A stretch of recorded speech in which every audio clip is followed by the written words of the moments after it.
Hello everyone, मैं और मेरी पूरी टीम आप सबका स्वागत करती है आपके अपने चैनल पे जिसका नाम है मैग्नेट ब्रेन्स हिंदी। ठीक है स्टूडेंट्स, ये एक ऐसा चैनल है जिस पर आपको सारी जो एजुकेशन है वो बिल्कुल फ्री ऑफ कॉस्ट प्रोवाइड की जाती है। ठीक है, और मेरा नाम आकाश राहंगडाले है। मैं आप लोगों को पढ़ा रहा हूं कक्षा 9वीं की रसायन विज्ञान। बात समझ में आ रही है? तो क्योंकि हम सारी चीजों को बहुत अच्छे से कवर करने वाले हैं, हम सारे विषयों को, सारे टॉपिक्स को बहुत बढ़िया तरीके से कवर करने वाले हैं, क्योंकि हमारे पास है एक बहुत ही नायाब टीम। बात समझ में आ रही है? और इन्हीं बातों के साथ हमें विश्वास है कि हम एक दिन जरूर कामयाब होंगे और हमारा जो रिजल्ट है ना उसे बहुत बढ़िया लाकर दिखाएंगे। बात समझ में आ रही है? तो इन्हीं चीजों के साथ मैं स्टार्ट करता हूं कक्षा 9वीं की रसायन विज्ञान, जिसमें आज हम क्या देखने वाले हैं वो समझ लेते हैं पहले, है ना? तो ध्यान से देखिएगा भाई, हम देखने वाले हैं हमारा चैप्टर नंबर 2, जिसका नाम है क्या हमारे आसपास के जो पदार्थ हैं वो शुद्ध हैं या फिर अशुद्ध हैं।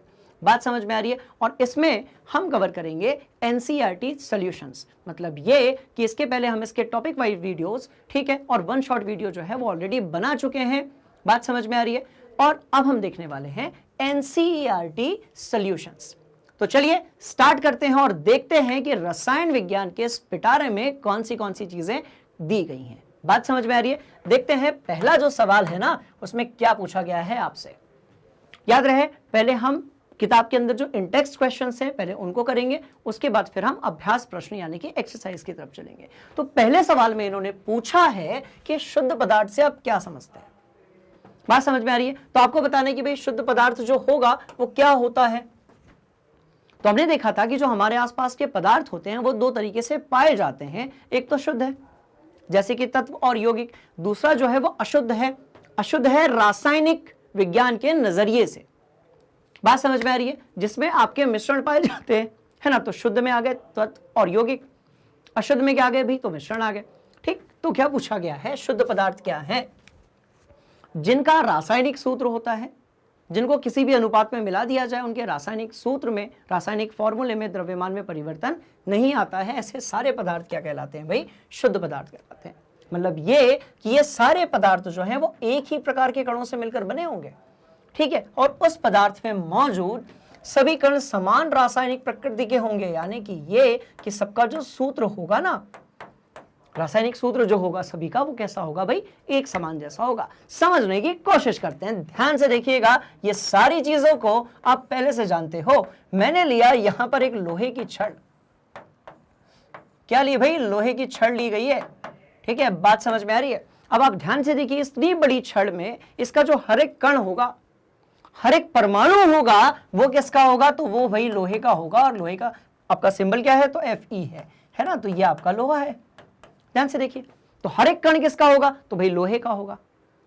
क्या आपको ये कहानी समझ में आ रही है? मतलब ये कि कितने भी कणों को आप बाहर निकाल लीजिए सॉरी, कितने भी परमाणुओं को आप बाहर निकाल लीजिए, सबका जो रासायनिक सूत्र है वो क्या होगा? Fe होगा। मतलब ये जो इतनी बड़ी आपको रॉड दिख रही है, पदार्थ दिख रहा है, इसके अंदर पाए जाने वाले हर एक परमाणु का, हर एक कण का जो रासायनिक गुणधर्म है वो एक समान होगा। इसका मतलब आप इसे पदार्थ कह सकते हो। बात समझ में आ रही है? तो ये था आपका भाई पदार्थ। कहानी समझ में आ गई? चलते हैं अगले सवाल की तरफ और देखते हैं कि एनसीईआरटी में इसके बाद कौन सा क्वेश्चन दिया हुआ है। पूछा गया है समांगी और विषमांगी मिश्रणों के बारे में बताइए। मतलब आपको दोनों के बीच में अंतर बताना है। भाई कैसे बताओगे? तो हमने देखा था कि मिश्रण जो होते हैं वो पदार्थ के अशुद्ध रूप होते हैं। बात समझ में आ रही है? अशुद्ध रूप क्यों होते हैं? क्योंकि इनका जो रासायनिक सूत्र होता है और रासायनिक गुणधर्म होते हैं वो हमेशा एक जैसे नहीं होते हैं। कहानी समझ में आ रही है? जैसे आपने ले लिया भाई मिट्टी। अब मिट्टी के अंदर सब जगह की मिट्टी अलग अलग होगी।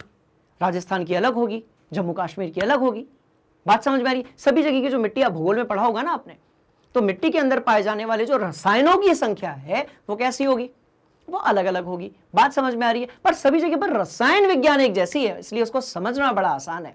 बात समझ में आ रही है? तो ध्यान से देखिए, तो ऐसे मिश्रण, ठीक है, जिनके अंदर, ऐसे पदार्थ जिनके अंदर जो कण होते हैं, है ना, वो सभी जगह पर अलग अलग पाए जाते हैं। उनकी जो रासायनिक प्रॉपर्टीज होती हैं, केमिकल प्रॉपर्टीज होती हैं, वो डिफरेंट होती है, तो उसको अपन मिश्रण कहते हैं।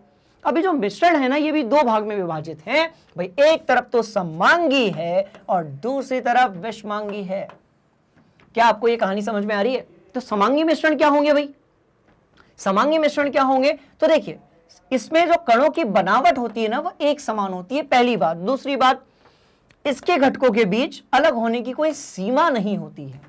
कहने का मतलब यह है कि जब भी आपसे समांगी मिश्रण के बारे में बोला जाए, आपके दिमाग में सबसे पहले आना चाहिए विलयन।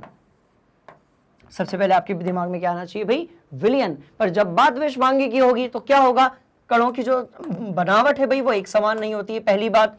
दूसरी बात, इनके घटकों के बीच में अलग होने की सीमा जो है वो कैसी होती है? निश्चित होती है। इसमें नहीं होती है, उसमें निश्चित होती है। तो इसके उदाहरण कौन से कौन से? तो कोलाइडी विलयन, ध्यान से देखिएगा, कोलाइडी विलयन एक तो ये हो गया आपका। अच्छा, कोलाइडी विलयन जो है, इसके अलावा और क्या होगा भाई?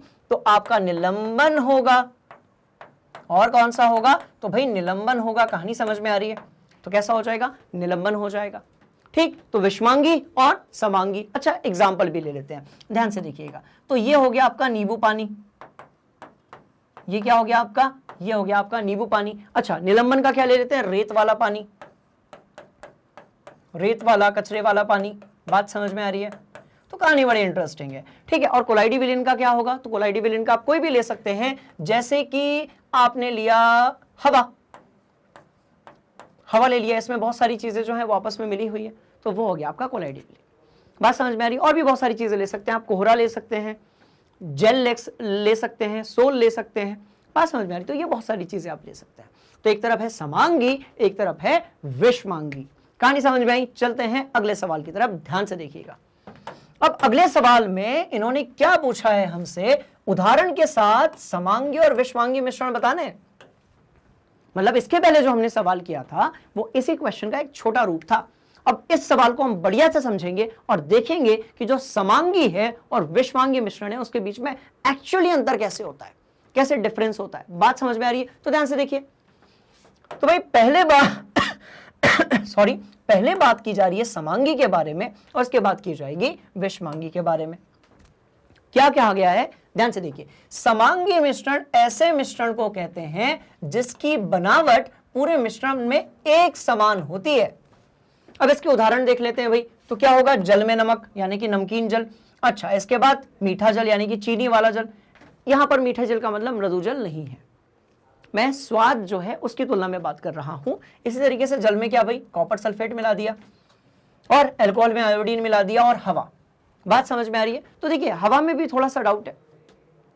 यदि बहुत ज्यादा पॉल्यूशन है, प्रदूषण है, तो वो जो हवा है वो समांगी से फिर बन जाएगी आपकी विषमांगी। बात समझ में आ रही है? ध्यान से देखिए।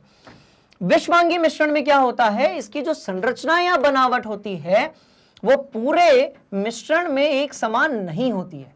ध्यान से देखिए, विषमांगी मिश्रणों में जो संरचना या बनावट होती है वो पूरे मिश्रण में एक समान नहीं होती है।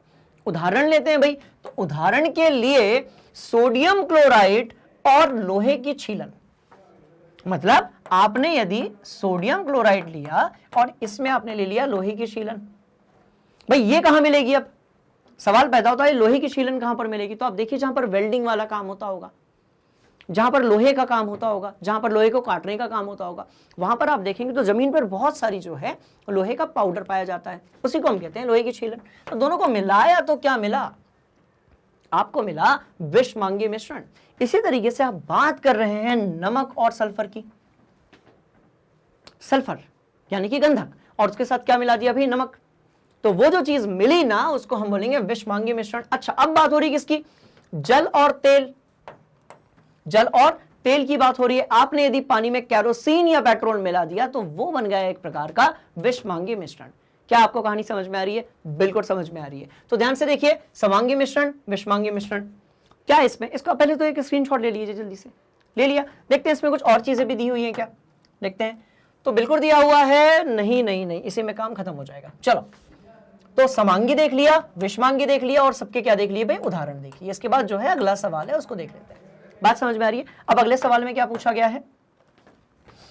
अगले सवाल में पूछा गया है कि जो मिश्रण होता है उसके 3 वर्गीकरण होते हैं भाई।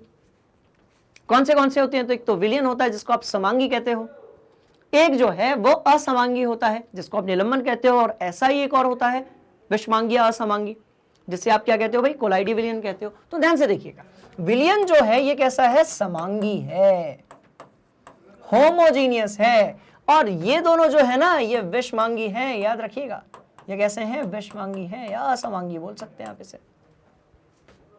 ठीक, तो तीनों के बीच में हम क्या करने वाले हैं भाई, तुलना करने वाले हैं किस तरीके से एक दूसरे से अलग हैं आपस में। ये तीनों किस तरीके से, एक दूसरा तो नहीं कहेंगे, एक तीसरे से अलग है, वो देख लेते हैं। चलो ध्यान से देखो, सिंपल सी कहानी है स्टूडेंट्स, बहुत मजेदार है, बस बने रहिए और अपना जो कॉन्सेप्ट है ना उसको धमाकेदार तरीके से क्लियर कीजिए। बात समझ में आ गई? तो देखिए, विलयन कैसा है, तो भाई समांगी है, बिल्कुल सही बात, विलयन कैसा है, समांगी है। पर निलंबन कैसा है, विषमांगी है, और कोलाइड भी कैसा है, विषमांगी है। चलो दूसरी बात, विलयन में जो विलयन के कण होते हैं ना वो बहुत छोटे होते हैं स्टूडेंट्स। मतलब ये कि इसमें से यदि आप प्रकाश की किरण को लेकर जाएंगे तो ये उसको फैलाते नहीं है। अब जब किसी चीज से प्रकाश की किरण जाती है और यदि वो फैल जाती है तो इसको हम कहते हैं टिंडल प्रभाव। कौन करता है, तो विलयन के कण करते हैं। मतलब यदि आपने क्या किया, जलजीरा वाला जल लिया, एक टंकी ली, ट्रांसपेरेंटली पारदर्शी एक टंकी ली, उसके अंदर आपने पानी डाला, जलजीरा डाला, उसको बढ़िया से घोल बना लिया और टॉर्च मारा, तो आप ये देखेंगे कि जो कण है ना वो इधर उधर जाते हुए आपको दिख रहे हैं। तो ये कणों के कारण प्रकाश का फैल जाना ही क्या कहलाता है, टिंडल प्रभाव। अब यदि कण बहुत छोटे होंगे तो टिंडल प्रभाव जो है वो नहीं होगा। मतलब विलयन यदि समांगी है तो उसमें आपका टिंडल प्रभाव नहीं होगा। क्यों नहीं होगा, क्योंकि कण जो है वो कैसे हैं भाई, उसका जो आकार है वो बहुत ही ज्यादा छोटे हैं। अच्छा, पहली बात एग्जाम्पल भी देख लेते हैं, जल में नमक या जल में चीनी। मतलब ये कि मीठा पानी हो या फिर खारा पानी, दोनों ही एग्जाम्पल हैं किसके भाई, विलयन के, यानी कि किस प्रकार का, समांगी। बात समझ में आ रही है? चलिए बात करेंगे निलंबन और कोलाइडल की।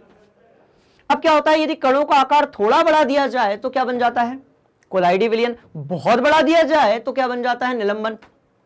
कहानी समझ में आ रही है? तो ध्यान से देखते हैं, ये कण इतने बड़े होते हैं कि प्रकाश की किरण को फैला देते हैं।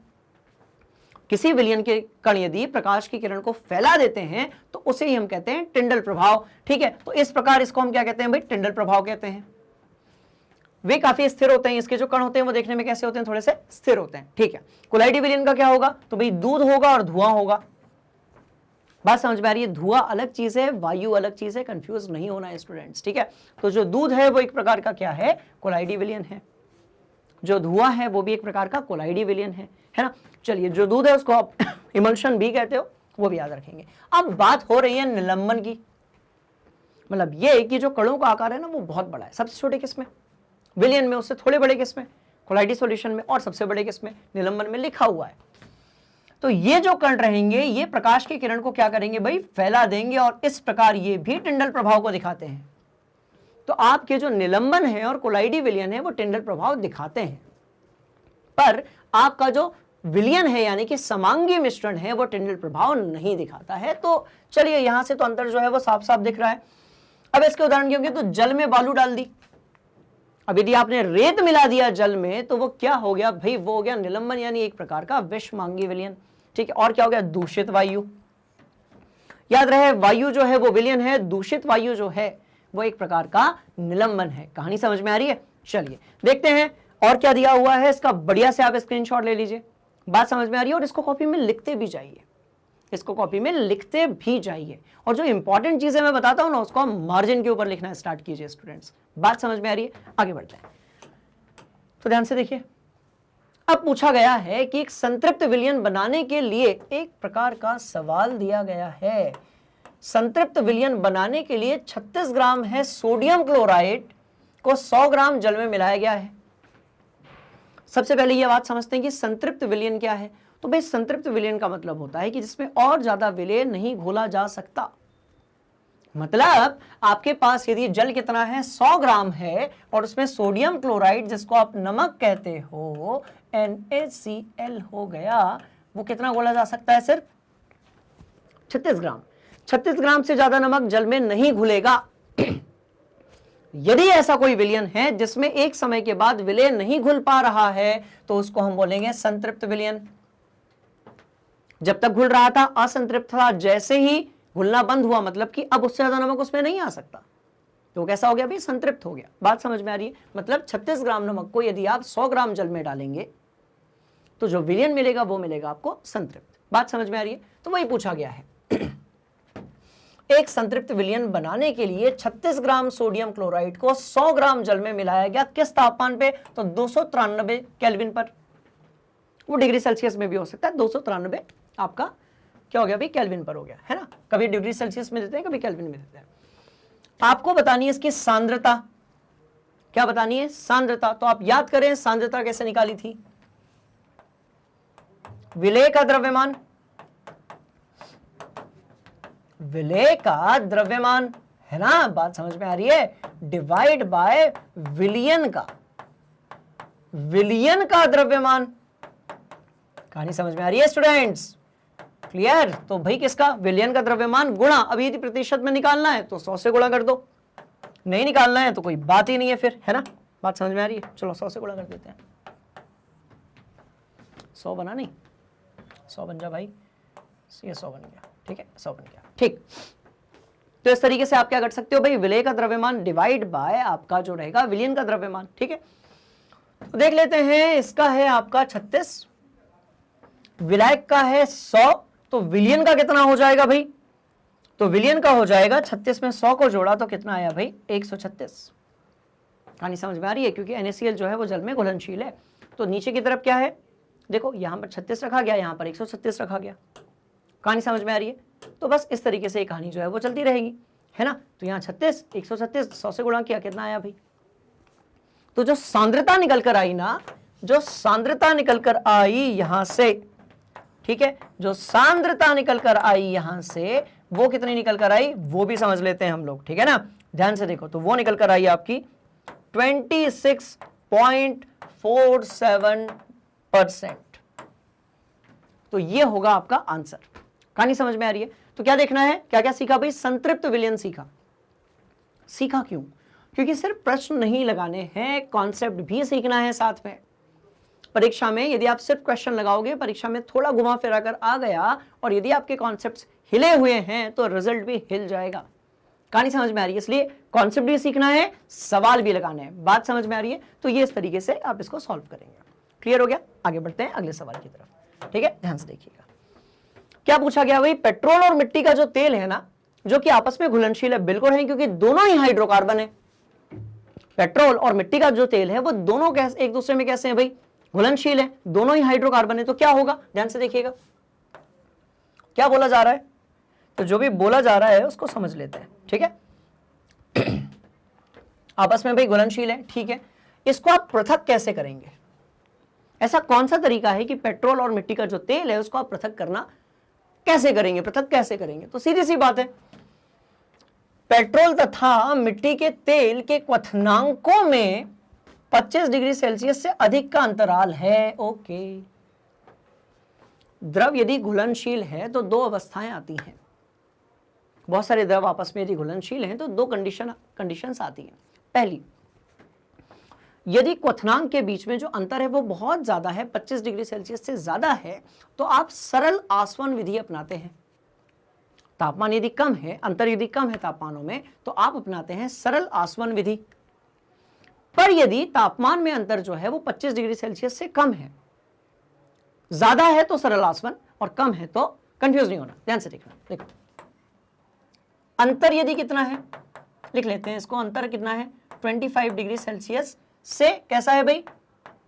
से कम है। और यहां पर 25 डिग्री सेल्सियस से जो अंतर है ना, ठीक है, ध्यान से देखना, से कैसा है? ज्यादा है। बात समझ में आ रही है? कैसा है भाई? ज्यादा है। ये क्या लिखा हुआ है? ज्यादा। बात समझ में आ रही है? तो यदि अंतर इससे कम रहेगा तो हम अपनाते हैं प्रभाजी आसवन। क्या अपनाते हैं भाई? प्रभाजी आसवन। पर यहां पर हम सरल आसवन अपनाते हैं। बात समझ में आ रही है? तो आसवन वो विधि है जिसमें हम दो घुलनशील द्रवों को एक दूसरे से अलग करते हैं। कहानी समझ में आ गई? तो ध्यान से देखिए, अब सवाल अच्छे से पढ़िए। पेट्रोल और मिट्टी का तेल जो कि आपस में घुलनशील है को मिश्रण से आप कैसे पृथक करेंगे? पेट्रोल तथा मिट्टी के तेल के क्वथनांकों में जो अंतर है वो 25 डिग्री सेल्सियस से कैसा है भाई? अधिक है। मतलब बात होगी सरल आसवन की, प्रभाजी आसवन की बात नहीं होगी। बात किसकी होगी? तो भाई सरल आसवन की बात होगी। कहानी समझ में आ रही है? पक्का पक्का। तो बात होगी सरल आसवन की। कैसे करेंगे भाई? तो ध्यान से देखिए, ये लिखा हुआ है, इसलिए उन्हें सरल आसवन विधि द्वारा अलग अलग करेंगे। ठीक, तो कैसे करोगे? देखो, समझने वाली बात है। यहां पर जल और एसीटोन का दिया हुआ है, जो कि किताब में दिया हुआ है। हम जल और एसीटोन की जगह पर पता है क्या लिखेंगे? हम लिखेंगे एक तरफ पेट्रोल और एक तरफ लिखेंगे मिट्टी का तेल। तो वहां लिख रहा हूं मैं, सेम डायग्राम रहेगा। ठीक है, अच्छा रुको, एक नया डायग्राम ही बना लेते हैं स्टूडेंट्स। बात समझ में आ रही है? एक नया डायग्राम ही बना लेते हैं, ध्यान से देखिएगा। एक नया डायग्राम ही बना लेते हैं, ध्यान से देखिएगा। पेट्रोल, कैरोसिन, बात समझ में आ रही है? ध्यान से देखिएगा। तो क्या करेंगे भाई? तो ये लो, ये बनाया मैंने एक ऐसा बर्तन, अजीब सा बर्तन है ना, जिसके अंदर पेट्रोल रखा हुआ है और क्या रखा हुआ है भाई? तो कैरोसिन रखा हुआ है। तो एक तरफ लिख लेते हैं पेट्रोल, और क्या? ठीक है, एक तरफ है आपका पेट्रोल और साथ में क्या है भाई? कैरोसिन है। और साथ में क्या है? कैरोसिन है। दोनों के आपने क्या बना दिए, है ना? ध्यान से देखिएगा, परेशानी होना है, वो डायग्राम बनाएंगे। अच्छा, एक काम करते हैं, उसी में बना लेते हैं, रुको, क्योंकि यदि हम यहां पर करेंगे तो समय बहुत ज्यादा लग जाएगा। बस आप ये याद रखिए, जो आपका मिश्रण है वो किसका है? पेट्रोल का है, और किसका है? कैरोसिन का है। ठीक है, तो ध्यान से देखो, यहां पर तो जल की जगह पर आप क्या कर दो? पेट्रोल डाल दो, और एसीटोन की जगह पर आप कैरोसिन डाल दो। बात समझ में आ रही है? ध्यान से देखना, ध्यान से देखना, ध्यान से देखना। तो यहां पर हो गया आपका पेट्रोल, और इसके साथ में क्या मिलाया भाई? कैरोसिन मिलाया।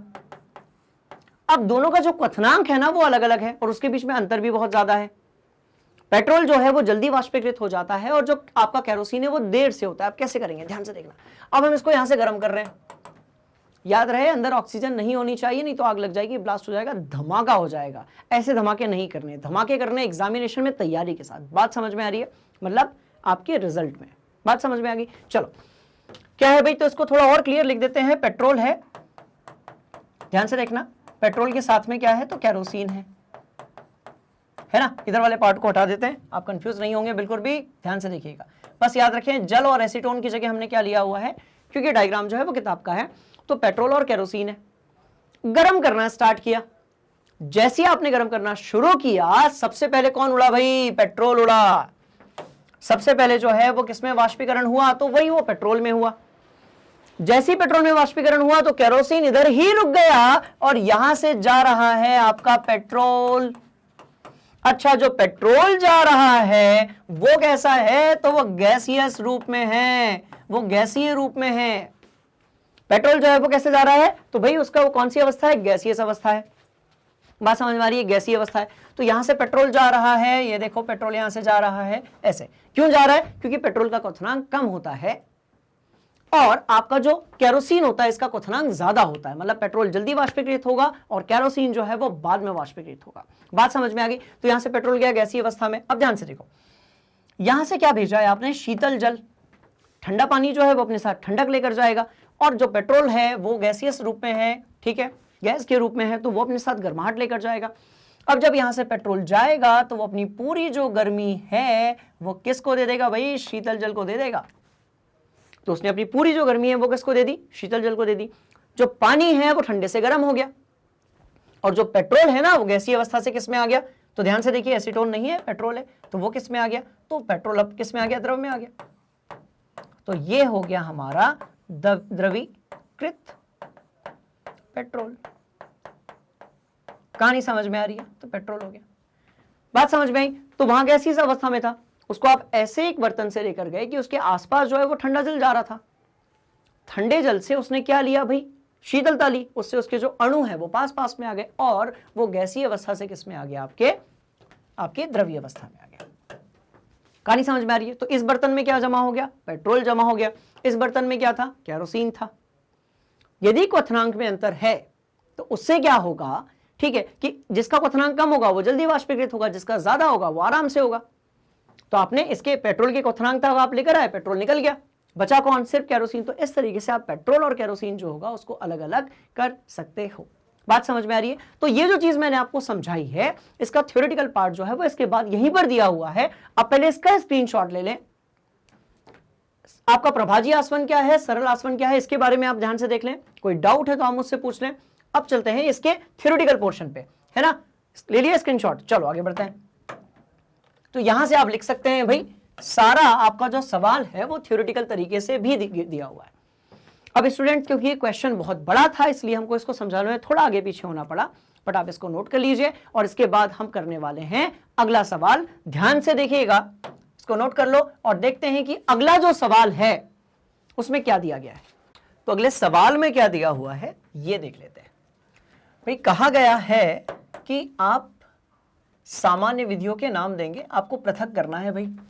तो आपको क्या करना है, दही से मक्खन निकालना है, समुद्री जल से नमक निकालना है और नमक से कपूर निकालना है। अब आप दही से मक्खन कैसे निकालेंगे, तो क्या करना पड़ेगा, हमें अभी मथनी लेना पड़ेगा। मतलब ये कि जो मथनी है हमारी, ये किस पर काम करती है, अपकेंद्रीकरण विधि पर। अब ये अपकेंद्रीकरण विधि क्या है, इसको समझने की कोशिश करते हैं। ध्यान से देखिए, तो सबसे पहले तो एक मटका बनाया गया है ना। इस मटके में आपने क्या रखा है भाई, तो मक्खन रखा हुआ है, दही रखा हुआ है बहुत सारा, इससे मक्खन अपने को निकालना है। अब यहाँ पर आपने एक ऐसे रॉड डाल दी गई और उससे 2 रस्सियां बाहर निकाल दी गई। तो कहानी जो है वो बड़ी ही आसान है। इस तरीके से आपने जो है, एक ये रस्सी हो गई, एक सिरा हो गया, और ये जो है आपकी एक जो है रॉड है, ठीक है, लकड़ी की होनी चाहिए, है ना। तो अब जब आप क्या करेंगे, इसको मथेंगे, मतलब ये कि आप यहाँ से इसको पकड़ के ऐसे ऐसे करेंगे। तो इससे क्या होगा ना, इससे जो मक्खन है उसके जो कण होंगे ना स्टूडेंट्स, जो मक्खन है उसके जो कण होंगे भाई वो क्या होंगे, तो वो जो है वो ऐसे ये यहाँ पर जमा हो जाएंगे। ऊपर की तरफ मक्खन के जो कण हैं वो जमा हो जाएंगे और जो बाकी की चीजें हैं वो नीचे ही रह जाएंगी। तो इस प्रक्रिया को हम कहते हैं अपकेंद्रीकरण, ठीक है। और हम इसको कहते हैं अपकेंद्रीय यंत्र, क्योंकि ये जो मथनी है हमारी, इसके पीछे का जो सिद्धांत है वो क्या है भाई, अपकेंद्रीकरण। कहानी समझ में आ रही है? तो इस तरीके से हम जो है दही से मक्खन निकाल सकते हैं। मतलब ये कि हम अपने आसपास जितनी भी चीज़ों को करते हैं ना, उसके पीछे कुछ ना कुछ वैज्ञानिक कारण जो है वो बिल्कुल होता है स्टूडेंट्स। बात समझ में आ रही? चलिए, अब बोला गया भाई समुद्री जल से नमक कैसे निकाला जाएगा। तो बहुत ही आसान बात है कि आप समुद्री जल को एक जगह पर इकट्ठा कर लें और धीमे धीमे जो जल है उसका वाष्पीकरण होने दें। तो उससे क्या होगा, जल का वाष्पीकरण होगा, वो ऊपर चला जाएगा। और जो नमक है, हालांकि वो उतना शुद्ध नहीं होता है, फिर क्रिस्टलीकरण से उसे और शुद्ध किया जाता है, पर स्टार्टिंग में आप उसका वाष्पीकरण यदि कर देंगे तो जल जो है उसका क्या हो जाएगा भाई, है ना, जल जो है उसका वाष्पीकरण हो जाएगा और जो नमक है वो नीचे सेटल हो जाएगा। बात समझ में आ रही है? चलिए, अगले सवाल में पूछा गया है नमक से कपूर को कैसे अलग करेंगे आप। अब जो नमक है हमारा भाई वो भी सफेद है, वो भी एक ठोस है, कपूर जो है वो भी सफेद है, वो भी एक ठोस है, और यदि आपने दोनों को मिला दिया तो एक ऐसा मिश्रण बनेगा जिसमें से, है ना, दोनों के जो कण है उसको अलग कर पाना पॉसिबल नहीं है। तो क्या किया जाएगा भाई, उसके लिए किया जाएगा ऊर्ध्वपातन। अब सवाल पैदा होता है स्टूडेंट्स, क्यों करेंगे ऐसा, ठीक है। तो देखिए, जो कपूर होता है वो ठोस अवस्था से सीधे जो है गैसीय अवस्था में परिवर्तित हो जाता है। मतलब ये कि आप यदि कपूर को आप यदि ऊष्मा देते हैं, है ना, तो जो कपूर है वो ठोस अवस्था से किस में चला जाएगा, गैसीय अवस्था में। बात समझ में आ रही? तो क्या करने का, एक एक्सपेरिमेंट कर ले। चलो ध्यान से देखो। तो एक्सपेरिमेंट में क्या किया गया, ध्यान से देखो। एक बर्तन लिया गया और एक मोमबत्ती ली गई और जो है आग लगा दी गई, ठीक है। अब यहां पर क्या है भाई, तो ये यहां पर जो है दोनों चीजें हैं आपकी, नमक भी है और कपूर भी है ना। ध्यान से रखिएगा, एक एक कॉन्सेप्ट को बढ़िया से कवर करने वाले हैं ताकि सवालों के साथ साथ हमारी जो प्रैक्टिस है ना, सवालों के साथ साथ हमारी जो प्रैक्टिस है वो भी होती रहे और जो हमारा चैप्टर है उसका रिवीजन भी होता रहे। बात समझ में आ रही है? तो कैसे करेंगे, ध्यान से देखो। तो इसके अंदर क्या है भाई, तो इसके अंदर 2 चीजें हैं, एक तो क्या है, कपूर है, ठीक है, एक तो क्या है, कपूर है, और दूसरा क्या है, नमक है। तो क्या होगा, जब आप इसको गर्म करेंगे तो जो कपूर होगा उसका ऊर्ध्वपातन हो जाएगा और कपूर जो है वो कहाँ चला गया भाई, तो वो चला गया आपका वातावरण में। अब सिर्फ क्या बचा रहेगा आपके पास, तो भाई नमक बचा रहेगा। बात समझ में आ रही है? तो इस तरीके से आप क्या कर सकते हैं, इस तरीके से आप नमक से कपूर जो है उसको अलग कर सकते हैं, ठीक है। ध्यान से देख लीजिए, कोई डाउट यदि है तो कमेंट बॉक्स में बता दीजिएगा, मैं उसका सॉल्यूशन दूंगा। बात समझ में आ गई? देखिए, ठीक, कहानी समझ में आ रही है? अब चलते हैं अगले सवाल की तरफ और देखते हैं कि एनसीईआरटी के पिटारे से क्या निकलता है। भाई बात हो रही है क्रिस्टलीकरण विधि की, मतलब ये कि दो या उससे ज्यादा मिश्रणों को यदि आप पृथक करना चाहते हैं तो उसमें क्रिस्टलीकरण विधि भी एक होती है। इसमें क्या होता है ये पूछा गया है, किस प्रकार से आप इसको पृथक पृथक करेंगे। तो भाई क्या करेंगे, देखो जो आपका ना शुद्ध ठोस होता है ना, इसको विलयन से हम क्या कर देते हैं भाई, पृथक कर देते हैं। क्रिस्टलीकरण में जो शुद्ध ठोस होता है इसको विलयन से अलग कर देते हैं। सवाल पैदा होता है ऐसा कैसे होता है, तो एक काम करते हैं, इसका एक उदाहरण लेते हैं, बहुत सिंपल सी चीज है। हम इसका एक उदाहरण लेते हैं, तो कौन सा लेंगे भाई, तो हम कॉपर सल्फेट लेंगे, ठीक है, और उसको जल में विलयन बनाएंगे, है ना। तो कॉपर सल्फेट क्या होगा भाई, CuSO4 होगा, कॉपर सल्फेट, ठीक है, का जल में विलयन, ठीक है, कॉपर सल्फेट का जल में विलयन। बात समझ में आ रही है। तो कैसे होगा, तो ध्यान से देखो, कॉपर सल्फेट को जल में मिला दिया और जो देखो यहाँ पे एक ऐसा डिब्बा लिया गया, इसमें भाई पानी डाल दिया गया और ऊपर से क्या डाल दिया गया, तो यहाँ पर है आपका पहले से जल, ठीक, और यहाँ पर डाल दिया गया CuSO4। अब जो एक्स्ट्रा पानी है ना, इसके अंदर जो एक्स्ट्रा वाटर है उसको आप बाहर निकाल दीजिए और इसको आप ऊपर से फिल्टर पेपर जो है ना, यहाँ से ऐसे ऐसे कवर कर दीजिए। अब क्या होगा, धीरे धीरे वाष्पीकरण होगा, किसका भाई, जल का। याद रहे ऐसा पेपर आपको लेना है जिसमें बहुत ही महीन छिद्र हो, तो जो जल के वाष्प हैं वो बाहर निकल जाएंगे, जो जल वाष्प है ना वो बाहर निकल जाएंगे। तो भाई सिर्फ क्या बचेगा, तो नीचे की तरफ आपको मिलेगा कॉपर सल्फेट, यानी कि यहां पर। कहानी समझ में आ रही है। तो बस यही कहानी है आपकी, किस चीज की भाई, क्रिस्टलीकरण की। तो क्रिस्टलीकरण में आप क्या करते हैं, आप किसी ठोस को उसके विलयन से पृथक करते हैं। कहानी समझ में आ गई। और एग्जाम्पल क्या देंगे स्टूडेंट्स, तो एग्जाम्पल देंगे भाई कॉपर सल्फेट को जल से बाहर निकालना है। कहानी समझ में आ रही है, कॉपर सल्फेट को कैसे बाहर निकालना है, जल से बाहर निकालना है, ठीक। तो ये आपका सॉल्यूशन है, इसको ध्यान से देख लीजिए, स्क्रीनशॉट ले लीजिए। हम बढ़ रहे हैं अगले सवाल की तरफ, ठीक, ध्यान से देखिएगा। भाई क्या पूछा गया है, निम्न को रासायनिक और भौतिक परिवर्तनों में वर्गीकृत कीजिए। अब ध्यान से देखिए, भौतिक परिवर्तन जो होता है ना, उसमें जो आपका अभिकारक है वो उत्पाद यदि बन गया है तो वो वापस से अभिकारक बन सकता है। इसको समझने की कोशिश करते हैं, ध्यान से देखिएगा। भाई आपने क्या लिया, जल लिया। अब जो जल है वो क्या है आपका, वो H2O है। कौन सी अवस्था में है, तो भाई द्रव अवस्था में है, लिक्विड स्टेट में है। अच्छा, आप क्या कर रहे हैं, ध्यान से देखिएगा, आप इसको जमा रहे हैं। जब आप इसको जमा रहे हैं तो ये क्या मिल जाएगा आपको, बर्फ मिल जाएगा।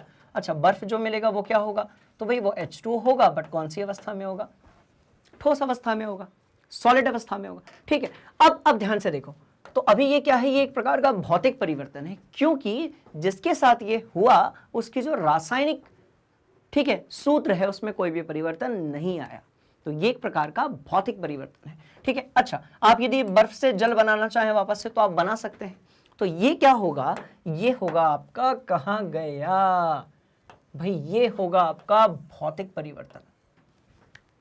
ये क्या होगा आपका, भौतिक परिवर्तन। मतलब ये कि वापस से अभी जो क्रिया है ना, ये जो अभिक्रिया है ना, ये प्राप्त की जा सकती है। पर यदि हम बात करते हैं रासायनिक अभिक्रिया की या रासायनिक परिवर्तन की, तो वो कैसे होगा भाई, तो उसको भी समझ लेते हैं। ध्यान से देखिएगा, ये रासायनिक अभिक्रिया है, तो इसमें क्या होता है कि वापस से आप अभिकारक को प्राप्त नहीं कर सकते हैं। एक उदाहरण लेते हैं, तो भाई हम बात कर रहे हैं आपके मीथेन की, और मीथेन के साथ आपने क्या किया, उसका दहन करा दिया, यानी कि आपने ऑक्सीजन के साथ रिएक्शन करा दी। आपको कौन सी चीज मिली, तो भाई आपको मिली वो गैस जिसके कारण गर्मी बढ़ जाती है और पौधे अपना भोजन बनाते हैं, यानी कि कार्बन डाइऑक्साइड। और साथ में क्या मिला, तो आपको मिला 2H2O, है ना। तो यहां तक तो गाड़ी बिल्कुल सही चल रही थी। अब आप मुझे एक बात बताओ, जो गैस जल गई वो जल गई ना, वापस से क्या आप कार्बन डाइऑक्साइड और जल जो है, जल के वाष्प हैं, उससे वापस से क्या आप ये बना सकते हो, क्या आप ये चीज बना सकते हैं वापस से, आप नहीं बना सकते हैं। इसका मतलब ये कि ये एक प्रकार का कौन सा परिवर्तन है भाई, रासायनिक परिवर्तन है, जिसमें जो अभिकारक है यदि वो एक बार किस में परिवर्तित हो गया, तो भाई आपके उत्पाद में परिवर्तित हो गया, जो रिएक्टेंट्स हैं यदि वो प्रोडक्ट में कन्वर्ट हो गए, बात समझ में आ रही है, तो वापस से आपका जो उत्पाद है ना, ठीक है, वो अभिकारक में परिवर्तित नहीं हो सकता। कहानी समझ में आ गई। तो ये है खेल किस चीज का भाई, रासायनिक परिवर्तन का। ठीक है, अब क्योंकि हमने दोनों एग्जांपल्स देख लिए हैं, ठीक, अब हम ये समझ सकते हैं कि यहां पर जो है कौन सा एग्जाम्पल रासायनिक परिवर्तन का है और कौन सा भौतिक परिवर्तन का है। चलिए मेरे साथ करते हैं। पेड़ों का कटना पेड़ों का जो कटना है, पेड़ काट लिया गया, अब वो जो बड़ा पेड़ है, ठीक है, उसको हमने छोटे छोटे उसके लकड़ी के टुकड़े बना दिए, पर वो चीज तो वही रहेगी ना, जो रासायनिक फॉर्मूला किसी पेड़ का है, ठीक है, कार्बन होता है, हाइड्रोकार्बन होता है, वही उसके टुकड़ों का भी होगा। तो ये होना चाहिए आपका भौतिक परिवर्तन। क्या होना चाहिए? तो भौतिक परिवर्तन को मैं बी से रिप्रेजेंट कर रहा हूं स्टूडेंट्स, ठीक है, तो ये होना चाहिए आपका भौतिक परिवर्तन। अच्छा, मक्खन का एक बर्तन में पिघलना, मक्खन का एक बर्तन में पिघलना, ये भी क्या होना चाहिए भाई? तो भौतिक परिवर्तन होना चाहिए। अलमारी में जंग लगना, एक बार यदि जंग लग गया, मतलब आयरन जो है उसने जल और किसके साथ, वायु के साथ अभिक्रिया करके जंग यदि उस पर लग गया तो वापस से आप उसको ठीक नहीं कर सकते। मतलब ये कि वापस से वो आयरन या जो लोहा है आपका वो नहीं बन सकता। तो भाई ये कैसा होना चाहिए? रासायनिक परिवर्तन लग रहा है ना। अब जल का उबलकर वाष्प बनना, तो यदि जल उबलकर वाष्प बना है तो वाष्प वापस से भी तो जल बन सकता है, जैसा कि हमने वहां देखा। तो ये क्या है भाई? भौतिक परिवर्तन है। अच्छा, इसके बाद देख लेते हैं विद्युत तरंग का जल में प्रवाहित होना, बिल्कुल सही बात है, तथा उसका हाइड्रोजन और ऑक्सीजन गैसों में विघटित हो जाना, मतलब कि जो जल है वो हाइड्रोजन और ऑक्सीजन गैस में परिवर्तित हो गया। तो सीधे सीधे से ये केमिकल रिएक्शन है, तो ये क्या होना चाहिए भाई? आपका रासायनिक परिवर्तन होना चाहिए। अच्छा, जल में साधारण नमक का घुलना, तो देखिए जल में साधारण नमक यदि घुल गया है तो वापस भी निकल सकता है वाष्पीकरण से, और ज्यादा शुद्ध तरीके से चाहिए तो क्रिस्टलीकरण से। मतलब ये कि एक सवाल यदि आप करोगे ना तो उससे आपके बहुत सारे दूसरे जो कॉन्सेप्ट्स हैं उनका भी रिवीजन होगा। बात समझ में आ रही है? तो क्या होगा भाई? जल में साधारण नमक का घुलना, तो ये क्या होगा? तो ये भी होना चाहिए आपका भौतिक परिवर्तन। अच्छा, फलों से सलाद बनना, फलों से सलाद बनना, फलों से यदि सलाद बनेगा तो आप सेब ले लेते हैं, अंगूर ले लेते हैं, उसका बड़ा टुकड़ा लीजिए या छोटा टुकड़ा लीजिए, दोनों के जो रासायनिक गुणधर्म होंगे, दोनों का जो स्वाद होगा, गंध होगा, वो कैसा होगा भाई? एक ही जैसा होगा। इसका मतलब ये हुआ कि ये भी एक प्रकार का भौतिक परिवर्तन है। पर जब आप बात करते हैं लकड़ी और कागज का जलने से, जब आप बात कर रहे हैं लकड़ी और कागज का जलना, मतलब लकड़ी और कागज यदि एक बार जल गए तो वापस से वो उस अभिकारक में या वापस से वो लकड़ी और कागज नहीं बन सकते, क्योंकि उसकी राख बन गई, धुआं बन गया। तो ये एक प्रकार की केमिकल रिएक्शन है, इसीलिए ये होगी रासायनिक परिवर्तन। तो भाई रासायनिक परिवर्तन को लाल कर देते हैं, ठीक है, और भौतिक परिवर्तन जो है उसको ब्लू से ही रहने देते हैं। तो ये एक और रासायनिक परिवर्तन हमारे पास है। ध्यान से देख लीजिए, कोई भी डाउट यदि है तो पूछ लीजिए मुझसे, ठीक, क्लियर? तो कौन सा भाई आपका रासायनिक परिवर्तन है? तो अलमारी में जंग लगना, इसके बाद आपका विद्युत तरंग के कारण उसकी केमिकल रिएक्शन होना, और लकड़ी और कागज का जलना। तो ये तीन ऐसी चीजें हैं जिसको आप कहेंगे कि भाई ये रासायनिक परिवर्तन है। बात समझ में आ रही है? तो इसको बढ़िया से नोट कर लो, ठीक है स्टूडेंट्स। देखिए किसी भी सवाल को जब आप कर रहे हैं ना तो आपको ये नहीं करना है कि मैंने क्वेश्चन पढ़ लिया, अब मैंने उसके आंसर रट लिए, अब मैं एग्जाम में यही लिख कर आ जाऊंगा, ऐसे नहीं। ऐसे में क्या होता है कि 8th क्लास के बाद ऐसा होना चालू हो जाता है, 9th में, 10th में, 11th में, 12th में, कि सवाल कभी कभी ना घुमा फिरा कर पूछ लिया जाता है। बात समझ में आ रही है? तो उसके लिए क्या करना है? आपको कॉन्सेप्ट को समझना है ना। और कॉन्सेप्ट कहां पर मिलेंगे? तो मैग्नेट ब्रेन्स हिंदी आपके सारे परेशानियों की एक ही दवा है, और वो क्या है? Magnet brains Hindi. आराम से सारे क्वेश्चंस करेंगे, कोई जल्दबाजी नहीं है। इस वीडियो को यदि आप एक बार में पूरा समझ में नहीं आता, अब दूसरी बार देख लीजिए, क्लियर हो गया। बट सारे कॉन्सेप्ट जो है मैं आपके दिमाग के अंदर फिट कर दूंगा। बात समझ में आ रही है? चलिए अगले सवाल की तरफ चलते हैं। याद रखिएगा, पहला, दूसरा, तीसरा 3 रासायनिक है और बाकी के सारे जो हैं वो भौतिक है, ठीक। ध्यान से देखते हैं, क्रॉस चेक कर लेते हैं एक बार। तो कौन से हैं भाई? तो ये यहां पर अब दिया हुआ है। अब क्योंकि मैं इसके सवाल में, ध्यान से देखिएगा, सवाल में मैंने जो है वो लगा दिए थे, आपको यदि याद हो तो देखो लगा दिए थे मैंने। तो यहां से आप देख लीजिएगा, अलमारी में जंग लगना, विद्युत तरंग का जल में प्रवाहित होना और लकड़ी और कागज का जलना, 3 रासायनिक है, बाकी सारे भौतिक है ना। तो आप उसको जो है क्रॉस चेक कर लीजिएगा इसके साथ। बात समझ में आ गई? अगले सवाल की तरफ चलते हैं। अब पूछा गया है निम्नलिखित को पृथक करने के लिए आप किन किन विधियों को अपनाएंगे। मतलब आप सोचिए, एक ही सवाल में पूरा पृथक्करण हो गया। बात समझ में आ रही है? तो हमने बहुत सारे पृथक्करण के अलग अलग जो कॉन्सेप्ट्स हैं, अलग अलग जो उदाहरण है ना, वो देखे थे। तो क्या पूछा जा रहा है भाई कि पृथक करने के लिए आप किन विधियों को अपनाएंगे। तो देख लेते हैं एक बार। देखिए बहुत सारे हमारे पास इस बार। सोडियम क्लोराइड को जल के विलयन से पृथक करना है। सोडियम क्लोराइड को जल के विलयन से क्या करना है, तो भाई पृथक करना है। अच्छा, और क्या पूछा गया है, अमोनियम क्लोराइड को सोडियम क्लोराइड से और अमोनियम क्लोराइड के मिश्रण से अलग करना है। अमोनियम क्लोराइड को सोडियम क्लोराइड यानी कि NaCl और अमोनियम क्लोराइड यानी कि NH4Cl के मिश्रण से पृथक करना है। दूसरी बात, तीसरे में पूछा गया है धातु के छोटे टुकड़े को कार के इंजन ऑयल से पृथक करना है। दही को मक्खन से निकालना है, जल से तेल को निकालना है, चाय से चाय की पत्तियों को निकालना है। तो इसमें तो सीधे सीधे लिख दो, हर दिन छानते हैं सर हम तो ये हो जाएगा आपका छानना। चाय से चाय की पत्ती को कैसे निकालोगे, तो चाय छन्नी से। बात समझ में आ रही है? तो बहुत सारे सवाल हमारे आसपास के पूछ लिए जाते हैं। बालू से लोहे की पिनों को पृथक करना है। आपने ये वाला खेल देखिए, सबने किया हुआ है। बात समझ में आ रही है? हम क्या करते थे, मैग्नेट लेकर, है ना, मैग्नेट या फिर चुंबक लेकर आप यदि रेत के ऊपर ऐसे घुमाएंगे ना, तो रेत में से जो लोहे के कण होंगे या फिर उन धातुओं के जो चुंबकीय क्षेत्र की तरफ आकर्षित होते हैं, जो चुंबक की तरफ आकर्षित होते हैं, वो जो है वो चुंबक पर चिपक जाएंगे। तो इसका मतलब क्या हुआ, इसके लिए हम क्या करेंगे, तो इसके लिए हम उपयोग करेंगे चुंबक। तो इसको हम क्या बोलते हैं, चुंबकीय पृथक्करण। क्या बोलते हैं भाई, चुंबकीय पृथक्करण।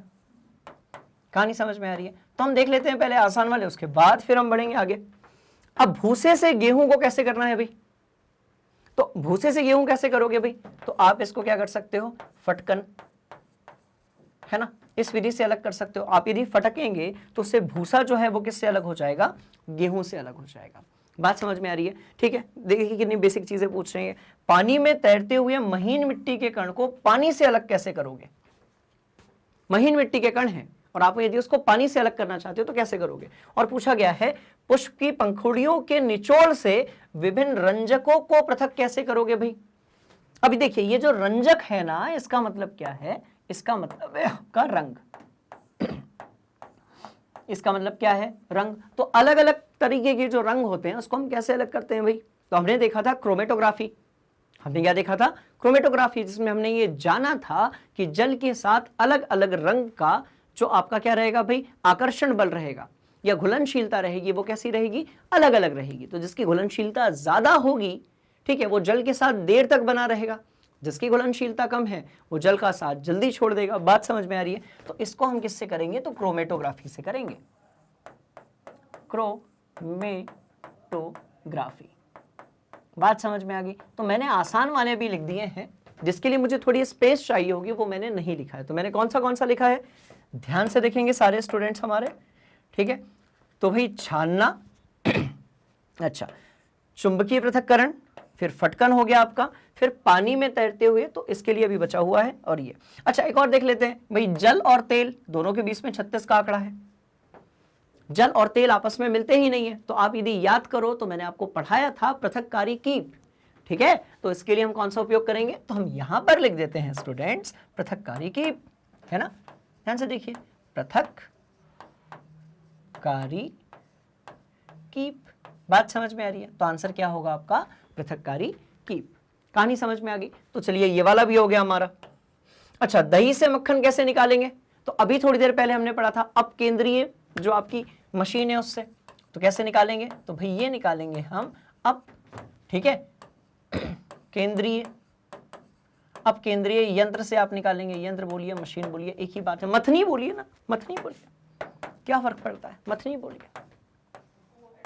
तो ये क्या हो गई आपकी भाई, मथनी हो गई। देखिए रसायन विज्ञान में मथनी ऐसे तो क्या है भाई, एक मटका है, उसके अंदर एक लकड़ी की छड़ है और उसको अपन रस्सी से घुमा रहे हैं। बात समझ में आ रही? तो अब केंद्रीय यंत्र जो है वो कैसे निकलेगा, तो मथनी से निकलेगा। सॉरी, अब केंद्रीय यंत्र जो है वो क्या है, तो भाई वो मथनी है आपकी। बात समझ में आ गई? चलिए तो ये वाला भी हो गया आपका। पहले आप इतने नोट कर लीजिए,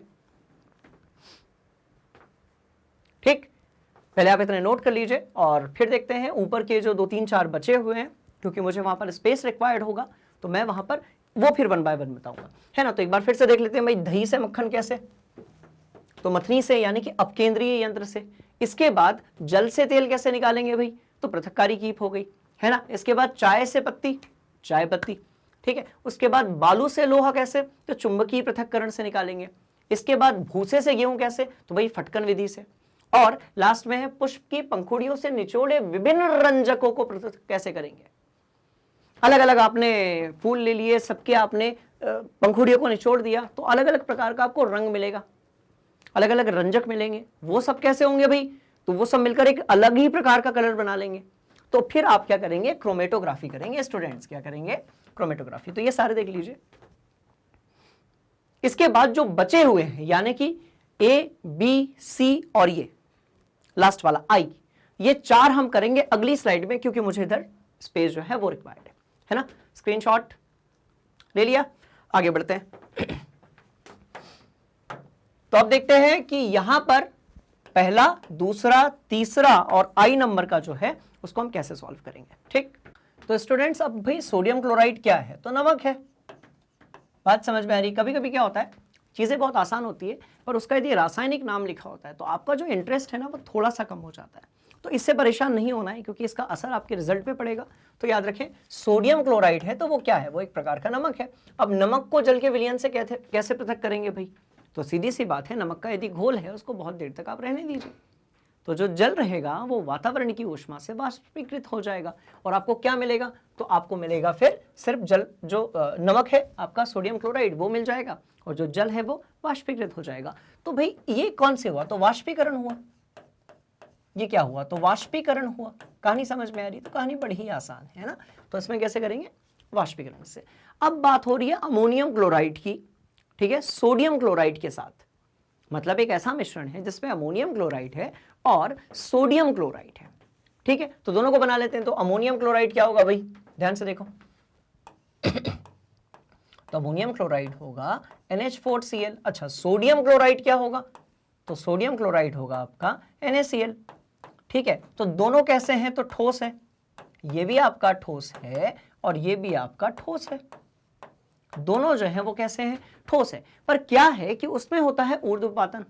मतलब ये कि जब आप उसे ऊष्मा देंगे तो वो अपनी ठोस अवस्था से सीधे जो है गैसीय अवस्था में बदल जाएगा। मतलब ये कि हम कैसे करेंगे भाई, तो हम करेंगे ऊर्ध्वपातन। बात समझ में आ रही है, तो क्या हो जाएगा, ऊर्ध्वपातन। बात समझ में आ रही, तो ये हो जाएगा आपका, सॉरी यहां पर आएगा ऊर्ध्वपातन।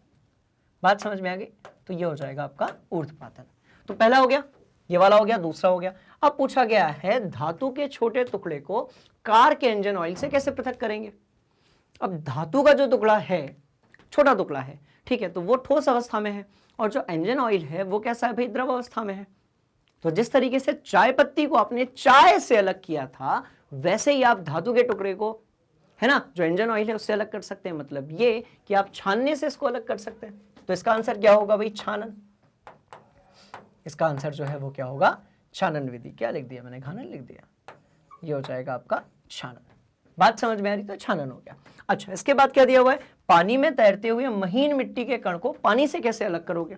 तो फिर से वही बात, आप उसको छान लीजिए, आप उसको जो है छान लीजिए। बात समझ में आ रही, तो इस तरीके से हम अलग अलग मिश्रणों को इस प्रकार की पृथक्करण की दूसरी जो अलग अलग विधियां हैं उससे हम क्या कर सकते हैं, अलग कर सकते हैं। एक बार फिर से देख लेते हैं इन चारों के बारे में। सोडियम क्लोराइड को जल के विलयन से पृथक करना है। मतलब ये कि आपको जल को बोलना पड़ेगा, आप चुपचाप निकल लीजिए वाष्पीकरण के माध्यम से।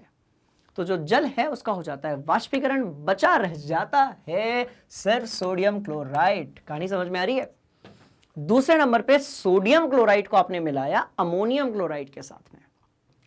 अब जो अमोनियम क्लोराइड है ना, जैसे कपूर है, अमोनियम क्लोराइड है या नौसादर है, ये सब कैसे होते हैं, इन सब में ऊर्ध्वपातन होता है। मतलब ये कि ये सभी जो है वो ठोस अवस्था से किस में परिवर्तित हो जाते हैं, सीधे, ये एकदम शॉर्टकट लेते हैं, बाईपास लेते हैं और ये सीधे परिवर्तित हो जाते हैं गैसीय अवस्था में। बात समझ में आ रही है, तो कैसे करोगे, ऊर्ध्वपातन से। अच्छा, धातु के छोटे टुकड़े को कार के इंजन ऑयल से, भाई छानन, और मिट्टी को कैसे साफ करोगे आप, छानन विधि से। बात समझ में आ रही है, तो ये रहे आपके बचे हुए आंसर।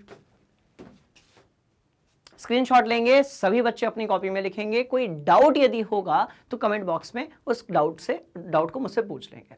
बात समझ में आ रही है? तो चेक कर लेते हैं। अच्छा, ये सब हम कर चुके हैं स्टूडेंट्स, तो चेक कर लेते हैं कि हमने ये जो सब अभी सीखा है ये क्या सही है या फिर नहीं, है ना। ध्यान से देखिएगा। पहले तो ये देख लो, वाष्पीकरण, ऊर्ध्वपातन, छानन और ये नीचे वाला भी छानन। अब देखते हैं, अब आप क्रॉस चेक कर लीजिए जल्दी से। पहले वाले भाग में क्या था भाई, सोडियम को जल से किया था। दूसरे में आपने क्या है, सोडियम क्लोराइड को अमोनियम क्लोराइड से किया था। तीसरे वाले में लोहे के टुकड़े को लोहे के टुकड़े को इंजन ऑयल से किया था। चौथे में आपने मक्खन को दही से किया होगा। इसके बाद आपने पृथक्करण की कीप विधि, ओके, पृथककारी कीप विधि यदि है तो ये रहा होगा दो अघुलनशील द्रव के बारे में बात हो रही है, मतलब पानी और जो आपका तेल है उसका पृथक्करण किससे करेंगे, कीप विधि से करेंगे। छानन विधि से क्या किया था एक बार देख लेते हैं भाई। चाय से चाय पत्ती निकाली थी। चुंबकीय पृथक्करण कैसे किया था, तो रेत और जो आपके लोहे के जो एकदम पाउडर होता है, टुकड़े होते हैं, उसको अलग किया था। फटकन विधि से गेहूं और भूसे को अलग किया था। छान कर क्या अलग किया था, है ना। तो कौन सी चीज है जिसको छान कर अलग किया था, तो ये थी महीन मिट्टी जो पानी में थी। और लास्ट है आपका क्रोमेटोग्राफी, मतलब ये कि जब बहुत सारे कलर एक साथ मिक्स हो जाते हैं तो हम क्या करते हैं, क्रोमेटोग्राफी विधि से उन कलरों को अलग करते हैं, उन रंगों को अलग करते हैं। कैसे करते हैं भाई, क्योंकि हमें पता है कि जल में सारे रंगों की जो घुलनशीलता है वो कम ज्यादा होती है। बात समझ में आ रही है? तो इस तरीके से हमारे क्वेश्चन का आंसर था। ठीक, आगे बढ़ते हैं, नोट कर लेंगे सभी। अब क्या पूछा गया है, चाय तैयार कर, अच्छा, आम आदमी जो है उसको चाय की लत लगती है, वो चाय पीता है, उसके बाद बात खत्म हो जाती है। पर हम हैं रसायन विज्ञान के महारथी, मैं बात कर रहा हूं आप सब लोगों की। हम हर चीज को जो है वो वैज्ञानिक नजरिए से देखते हैं। बात समझ में आ रही? तो बात हो रही है कि इसकी भाई चाय तैयार कैसे किया जाएगा, मतलब ये कि आपका ये जो चैप्टर है ना, इसके आधे चैप्टर का रिवीजन तो जो है वो चाय वाले एग्जांपल से हो सकता है। कहानी समझ में आ रही है? तो क्या पूछा गया है, चाय तैयार करने के लिए आप किन किन चरणों का प्रयोग करेंगे, विलयन, विलायक, विलेय, घुलना, घुलनशील, अघुलनशील, घुले यानी कि फिल्ट्रेट और अवशेष, इन शब्दों का प्रयोग करेंगे आप सभी। अब सबसे पहले सवाल पैदा होता है कि जो चाय है वो दूध वाली है या फिर नहीं है, क्योंकि हमारी जो गाड़ी है ना स्टूडेंट्स, वो वहां अटक जाएगी विलयन और विलायक में। ठीक है, तो हम मानकर चलते हैं कि जो दूध है हमारा वो क्या है भाई, उसको हम ले लेते हैं विलायक। सवाल पैदा होता है कि सर ये विलायक क्या है। ठीक है, तो विलायक कौन सी चीज होती है भाई, विलयन बनाते समय जिसकी मात्रा ज्यादा होती है वो विलायक है। मतलब जब आप चाय बना रहे हो तो जो दूध है उसकी मात्रा सबसे ज्यादा है, तो वो क्या होगा, विलायक होगा। और जो चाय पत्ती है वो उसमें मिलाई जा रही है, और भी बहुत सारी चीजें मिलाई जा रही है, क्योंकि एक प्रकार का मिश्रण है, पर हम मुख्य रूप से चाय पत्ती को कंसीडर करेंगे, ध्यान देंगे। ठीक है, चलिए, तो विलायक क्या हो गया आपका, दूध हो गया, और विलेय क्या हो गई आपकी, चाय पत्ती हो गई। दोनों को जब आपने मिलाया और चाय बनी तो वो क्या हो गया आपका, विलयन। कहानी समझ में आ रही है? तो देख लेते हैं ना, बहुत आसान है ना स्टूडेंट्स, क्यों परेशान होना, हम लोग है ना। ठीक है, बढ़िया से तैयारी करेंगे। तो विलायक क्या होगा, तो विलायक होगा आपका दूध, बहुत बढ़िया जी, ठीक है। अच्छा, विलेय क्या होगी, तो ये होगी आपकी चाय पत्ती। तो ये क्या होगी, तो भाई ये होगी चाय पत्ती। अब बात हो रही है विलयन की, यानी कि वही चीज इंडिया में और दुनिया में तो नहीं कह सकते आप, इंडिया में सबसे ज्यादा पी जाती है, जो हमारा राष्ट्रीय पेय मान सकते हो आप, और वो क्या है, तो वो है चाय। ठीक है ना, कुछ बच्चों का दिमाग कहीं और चला गया था, नहीं बच्चों ध्यान देना है पढ़ाई पर, चाय। ठीक, अच्छा अब बात करते हैं घुलना। तो क्या होगा, जब विलायक को आप विलेय में मिलाएंगे, तो विलेय यदि विलायक में घुल जाएगा, आप अच्छे से मिक्स हो जाएगा, तो वो क्या होगी भाई, आपकी चाय बन जाएगी। तो घुलने में एक और चीज है, याद रखिए, कौन सी चीज घुल रही है, तो इसमें चीनी घुल रही है। चीनी किसमें घुल रही है, तो चीनी जो है वो दूध में घुल रही है। चीनी के साथ साथ जो चाय पत्ती का रंग निकल रहा है ना, वो भी किसमें घुल रहा है, दूध में। बात समझ में आ रही है? कहां एक तरफ हम जल्दी जल्दी चाय बना के पीकर गटक कर निकल जाते हैं, और कहां दूसरी तरफ उसके पीछे की पूरी केमिस्ट्री जो है उसको आज हम यहां पर डिस्कस कर रहे हैं। मतलब ये कि आपके सिलेबस में सवाल कहीं से भी आ सकता है। आपको अपने कॉन्सेप्ट्स इतने अच्छे तरीके से क्लियर करने हैं कि कैसा भी यदि क्वेश्चन आ जाए तो वो आपको ना बनना चाहिए। बात समझ में आ गई? चलिए और देखते हैं क्या है भाई। घुलनशील क्या है? तो घुलनशील जो है वो है चीनी। कहां गया घुलनशील? जो है वो है चीनी। कहां पटके हैं इसको? यहीं लिख देते हैं ना, चलो कोई बात नहीं, यहीं लिख देते हैं। चलो, तो घुलनशील क्या है? चीनी है। अघुलनशील क्या है? तो भाई पत्ती है। अदरक वगैरह आप डालेंगे तो रस तो निकल जाएगा पर वो पूरा नहीं घुलेगा। अच्छा, फिल्ट्रेट क्या है? तो चाय छन्नी है। और अवशेष क्या है? तो वो बची हुई पत्ती है। आपने यदि अदरक डाला है तो अदरक के छिलके होंगे, आपने यदि उसमें इलायची डाली है तो इलायची का बचा हुआ अवशेष होगा। तो अब देख लेते हैं कि वो जो हमने वहां किया है वो सही हम लोगों ने समझा है या फिर नहीं समझा है। ठीक है, तो क्या किया गया? ये पानी वाली चाय बना रहे हैं क्या? कोई बात नहीं, आप पानी ले लो, ठीक है, अथवा पानी ले लो या फिर आप जो है दूध ले लो, क्या फर्क पड़ता है?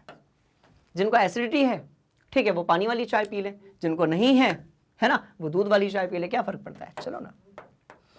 चलिए, तो एक पात्र में, ठीक है, एक बर्तन की बात हो रही है जिसमें पानी लिया गया है और इसे उबलने तक गर्म कीजिए। बिल्कुल सही बात है, पानी को बिल्कुल गर्म कर दिया गया। अब इसमें क्या डाला गया भाई? तो आपने डाला इसमें एक छोटा चम्मच, ठीक है, दूध नहीं, चीनी, ठीक है, और ये यहां पर होना चाहिए था चाय पत्ती। तो कोई बात नहीं, मैं लिख देता हूं, ठीक है, तो ये होना चाहिए था चाय पत्ती। डालिए। अब आपको जल और चाय पत्ती का विलयन प्राप्त होगा। बिल्कुल सही बात है, कंफ्यूज नहीं होना है स्टूडेंट्स। मैंने यहां पर विलायक के लिए दूध लिया हुआ है, ठीक है, और इन्होंने यहां पर पानी लिया हुआ है, तो उसके पीछे भी लॉजिक है। जो दूध है वो अपने आप में एक प्रकार का कोलाइडी विलयन है, पर जो जल है आपका, ठीक है, ये अपने आप में एक प्योर सब्सटेंस है। प्योर सब्सटेंस का मतलब ये है कि इसका एक रासायनिक सूत्र है, ठीक है, ये एक प्रकार का यौगिक है। तो हम जो विलायक होता है उसमें एक यौगिक लेते हैं, ना कि कोई कोलाइडी विलयन। पर कोई बात नहीं, इस कॉन्सेप्ट को समझने के लिए हमने यहां पर ऐसे दूध ले लिया था। चलिए, अब आधा चम्मच क्या डाला भाई? चाय पत्ती डाला। तो चाय पत्ती कैसी है? तो अघुलनशील है। और चीनी कैसी है? तो घुलनशील है। देखो लिखा हुआ है, चीनी कैसी है भाई? तो घुलनशील है। चाय पत्ती कैसी है? अघुलनशील है। ठीक है, अच्छा, दूध भी डाल रहे हैं, ओके। 5 मिनट तक उबालिए। घुले के रूप में, मतलब जो मिक्स हो सकता है वो हो गया दूध। चीनी जो है इसको मिलाकर क्या बना? विलयन। और पीने के लिए तैयार हो गई चाय, जो कि है एक प्रकार का, ध्यान से देखिएगा, जो कि एक प्रकार का क्या है भाई? तो मिश्रण है। एक प्रकार का क्या है? मिश्रण है। तो क्या बात हो रही है यहां पर? ध्यान से देखिए आप सभी, एक मिश्रण के बनने की बात हो रही है। क्लियर हो गया? तो देखिए, एक ही सवाल में हमने सारे जो कॉन्सेप्ट्स है ना उसको समझ लिया। पर हो सकता है आपको कोई छोटा मोटा कंफ्यूजन यदि होगा तो आप उसको पटक दीजिएगा कमेंट बॉक्स में, और मैं आपके सारे डाउट्स को कलेक्ट करके आपके सारे जवाबों का, ठीक है, सॉरी, सवालों का जवाब दूंगा। बात समझ में आ गई? हो जाता है। चलो, ले लिया स्क्रीनशॉट, आगे बढ़ते हैं। अगले सवाल में क्या पूछा गया है? एक न्यूमेरिकल की बात हो रही है, प्रज्ञा मैडम की बात हो रही है। ध्यान से देखिए, प्रज्ञा जी जो हैं वो कक्षा 9वीं की विद्यार्थी हैं, उन्हें रसायन विज्ञान में बड़ा इंटरेस्ट है। तो प्रज्ञा ने क्या किया? एक एक्सपेरिमेंट किया। बात समझ में आ रही है? ठीक है, आप में से जितनी भी प्रज्ञा है वो मुझे बताएंगी क्या आप ये एक्सपेरिमेंट अपनी लेबोरेटरी में किया है आपने या फिर नहीं किया है ना। चलो आगे बढ़ते हैं। अब क्या किया गया भाई? अलग अलग पदार्थों की, अच्छा स्टूडेंट्स, बीच में एक जरूरी बात, कई बार क्या होता है ना कि हम किसी सवाल को घर से पढ़कर तो जाते हैं पर वो एग्जाम में जाने के बाद हम भूल जाते हैं। ठीक है, तो देखिए, जिस तरीके से एग्जाम में प्रश्नों के उत्तर देना एक टैलेंट है, उसी तरीके से जो सवाल है ना उसको समझना भी एक टैलेंट है। आप लोग कभी कभी जल्दबाजी में रहते हो, इसमें कोई गलत बात नहीं है, क्योंकि स्टूडेंट है, अलग अलग तरीके से आपका तरीका हो सकता है पढ़ाई करने का, एग्जाम देने का, पर आप कई बार ना जल्दबाजी में रहते हो तो उससे क्या होता है, आप सवाल ध्यान से पढ़ते नहीं हो।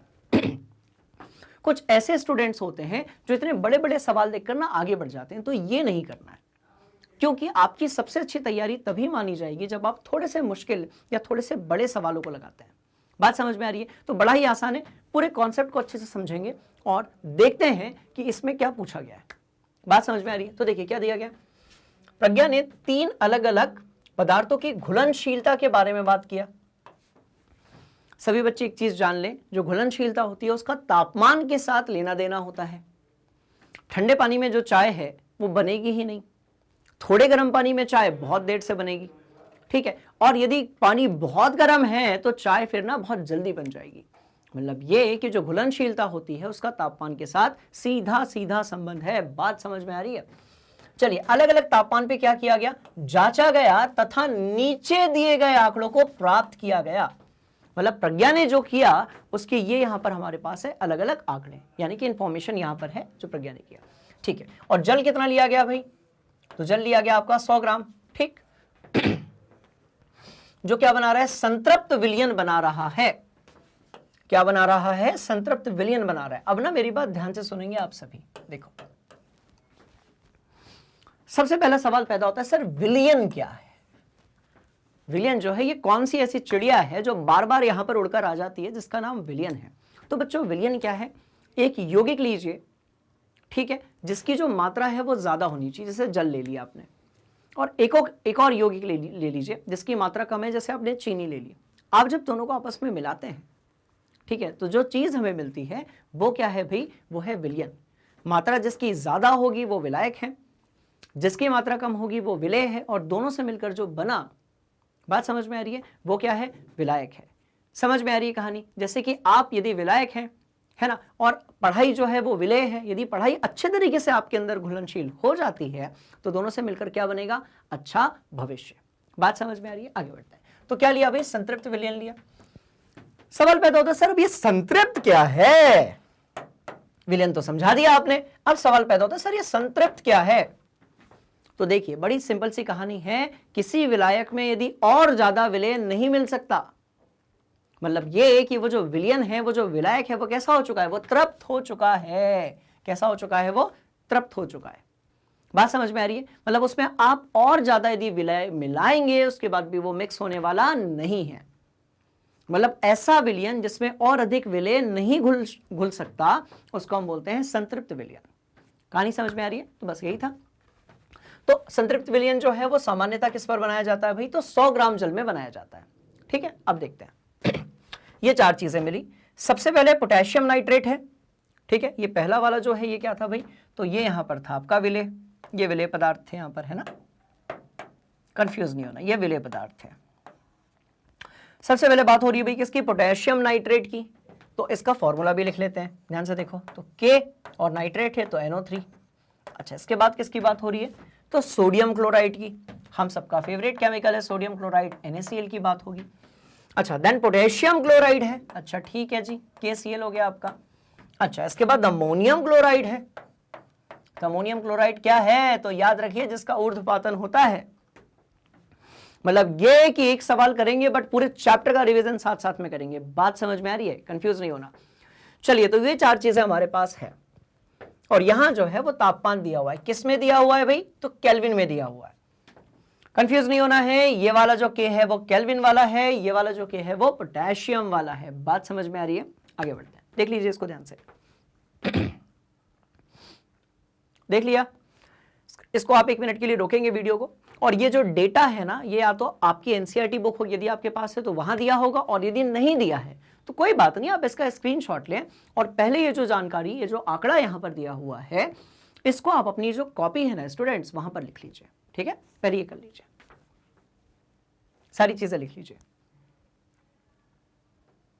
हो गया? चलिए आगे बढ़ते हैं। अब ध्यान रखिएगा, क्योंकि मुझे ये सिर्फ आंकड़ा दिया हुआ है, अब हमें जो सवाल है वो इसकी अगली वाली स्लाइड में दिया होगा, तो बार बार हमें आगे पीछे होना है, ठीक है। तो ठीक है, चलिए स्टार्ट करते हैं। थोड़ा सा मैनेज करेंगे बट कोई बात नहीं, ठीक है। चलो, सबकी जो जानकारी दी हुई। अच्छा, एक और चीज समझा देते हैं। देखिए अब 283 केल्विन की यदि आप बात करेंगे तो पोटेशियम नाइट्रेट सिर्फ कितना घुल सकता है भाई, 21 ग्राम घुल सकता है। पर तापमान आपने बढ़ाकर 293 कर दिया, तो अब कितना घुल सकता है, 35 ग्राम घुल सकता है। बस ये याद रखो कि किस तापमान पर कितना अधिकतम घुल सकता है। जैसे तापमान कितना किया, तापमान कितना कर दिया, 363 कर दिया, सॉरी 353 कर दिया। तो 353 केल्विन जब आपने किया तो कितना घुल सकता है भाई, 167 ग्राम घुल सकता है। कहने का मतलब यह है कि जब तापमान बढ़ रहा है तो जो घुलनशीलता है विलेय की वो भी क्या हो रही है भाई, बढ़ रही है। ध्यान से देखिए, 283 केल्विन में 21 ग्राम, पर 353 में कितना, 167 ग्राम। कहानी समझ में आ रही है? मतलब ये कि तापमान बढ़ने से जो घुलनशीलता है वो बढ़ रही है। अच्छा, संतृप्त विलयन है, इसका मतलब ये कि इस तापमान पे इससे ज्यादा नहीं घुल सकता। बात समझ में आ गई? तो जैसे मैंने आपको पोटेशियम नाइट्रेट के लिए बताया है ना, आप सबके आंकड़े बढ़िया से अपने दिमाग में फिट कर लो। कर लिया? चलिए अब सवालों की तरफ चलते हैं। देखिए, कंफ्यूज नहीं होना। अब पूछा गया है ठीक, ध्यान से देखिएगा, मैं आगे पीछे शिफ्ट करता रहूंगा, ठीक है ना। भाई कितना है, ये ग्राम लिखा होना चाहिए, 508 नहीं होना चाहिए, ये ग्राम होना चाहिए। चलो, वो कितने के लिए दिया गया था, ध्यान से देखो। तो भाई ये दिया गया था 100 ग्राम के लिए। स्टूडेंट्स, ये दिया गया था 100 ग्राम के लिए। मतलब 100 ग्राम में कितना मिल सकता है तापमान पे? तो देखो यही कर लेते हैं, कोई परेशान वाली बात ही नहीं है। देखो 100 ग्राम पे 283 पर कितना मिल सकता है, 21 ग्राम मिल सकता है। तो 50 ग्राम पे कितना मिलेगा, इसका आधा। कॉमन सेंस वाली बात। और 200 ग्राम यदि जल होगा तो इसका डबल मिलेगा। कहानी समझ में आ रही है? क्योंकि 100 ग्राम पे ध्यान से देखिएगा, तापमान कितना लिया, 283 केल्विन ले लिया, ठीक है। तो 100 ग्राम में कितना मिल रहा है भाई, 100 ग्राम क्या है आपका, तो जल है। 100 ग्राम क्या है स्टूडेंट्स, भाई आपका जल है, ठीक है। तो 100 ग्राम जल में कितना मिलेगा, कौन मिल रहा है भाई, पोटेशियम नाइट्रेट मिल रहा है। पोटेशियम नाइट्रेट क्या होता है, KNO3 होता है। तो कितना मिल रहा है, इतना मिल रहा है। तो बताओ 200 ग्राम में कितना मिलेगा, यदि जल है आपके पास तो 200 ग्राम में मिल जाएगा 42 ग्राम। और यदि हम 50 ग्राम लेते हैं जल को, बात समझ में आ रही है, तो कितना मिलेगा भाई, तो इसका जस्ट आधा। तो इसका आधा कितना हो जाएगा, तो 10.5 ग्राम। तो सबसे पहले ये लिखो ना एक बार, इसको लिखो तो अपनी कॉपी में आप लोग, 283 पे ये जो आंकड़ा है ये हमें प्राप्त होगा। ठीक, इसी तरीके से हम सारे तापमान के लिए कर सकते हैं, अलग अलग चीजों के लिए कर सकते हैं। बात समझ में आ गई? उसको एक बार अपनी कॉपी में लिखो। इस सवाल को ना बढ़िया तरीके से धुनेंगे आज हम। बात समझ में आ रही है? बढ़िया सवाल है ये। क्लियर? लिख लिया उसको? चलते हैं क्वेश्चन की तरफ, ध्यान से देखिएगा। यहां पहुंच गए। पूछा गया है 50 ग्राम। बात किसकी हो रही है, 50 ग्राम, 208 ग्राम नहीं, किसकी बात हो रही है, 50 ग्राम जल में कितना दिया गया है भाई, 313 केल्विन पर पोटेशियम नाइट्रेट के संतृप्त विलयन को प्राप्त करने हेतु कितने ग्राम पोटेशियम नाइट्रेट की आवश्यकता होगी। 50 ग्राम जल में 313, दो चीजें याद रखिए, जल कितना 50 ग्राम, तापमान कितना 313। बात किसकी हो रही है, पोटेशियम नाइट्रेट की हो रही है। मतलब पीछे चलेंगे, पोटेशियम नाइट्रेट ये रहा, तापमान कितना था भाई 313, 313 वाला कौन सा, ये रहा, ठीक है। पोटेशियम नाइट्रेट 313, 100 ग्राम में कितना 62 ग्राम, 100 ग्राम में कितना 62 ग्राम, राइट।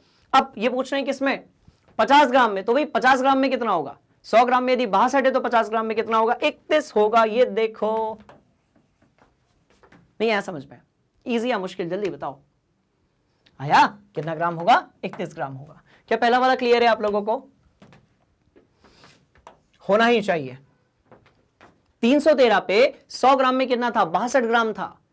तो 50 ग्राम में कितना होगा, तो भाई कितना होगा, 62 का आधा होगा, यानी कि कितना होगा, 31 ग्राम होगा।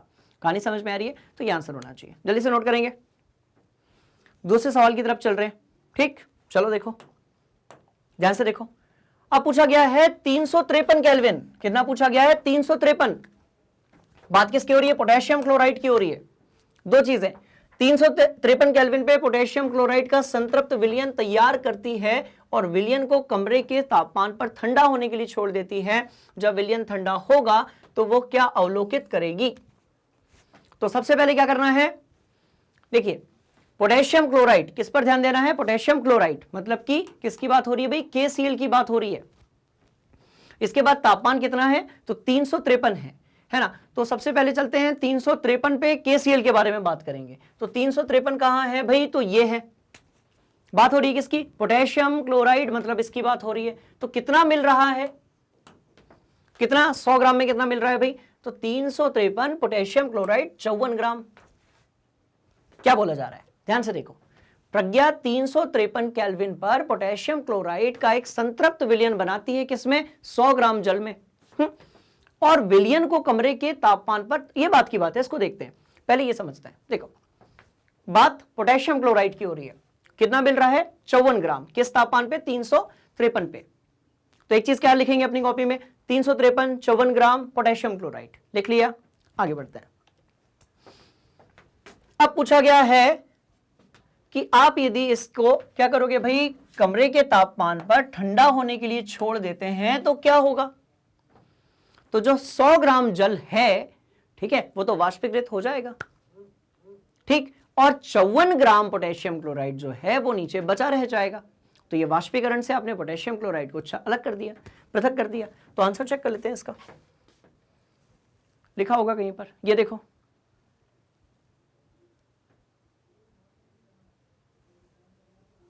हाँ ये भी ठीक है, ठंडा होने पर, ये वाष्पीकरण की बात नहीं हो रही है, ठंडा होने पर पोटेशियम क्लोराइड की जो घुलनशीलता है वो कम हो जाएगी, जिससे पोटेशियम क्लोराइड जो है, हाँ बिल्कुल सही है ना, ठोस कणों के रूप में आ जाएगा। तो हुआ तो क्रिस्टलीकरण, पोटेशियम जो है वो ठोस कणों के रूप में आ जाएगा, ठीक है। और कितना होगा, तो 54 ग्राम होगा, तो लिख दो ना यहां पर 54 ग्राम जो है वो होगा। स्टूडेंट्स बात समझ में आ गई, तो आंसर होगा आपका 54 ग्राम। और क्या होगा भाई, तो क्रिस्टल दिखाई देंगे, क्रिस्टल दिखाई देंगे। तो क्रिस्टलीकरण भी एक प्रकार से हो रहा है, क्योंकि यदि पूरा का पूरा जल वाष्प के रूप में उड़ जाएगा तो क्या मिलेगा, क्रिस्टल कितना मिलेगा, 54 ग्राम मिलेगा।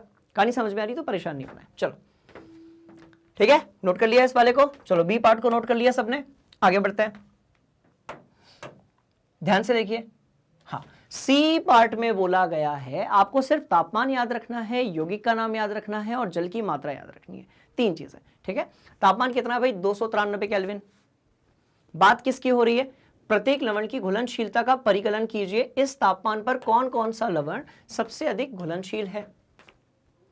किस पर, 293 केल्विन पर।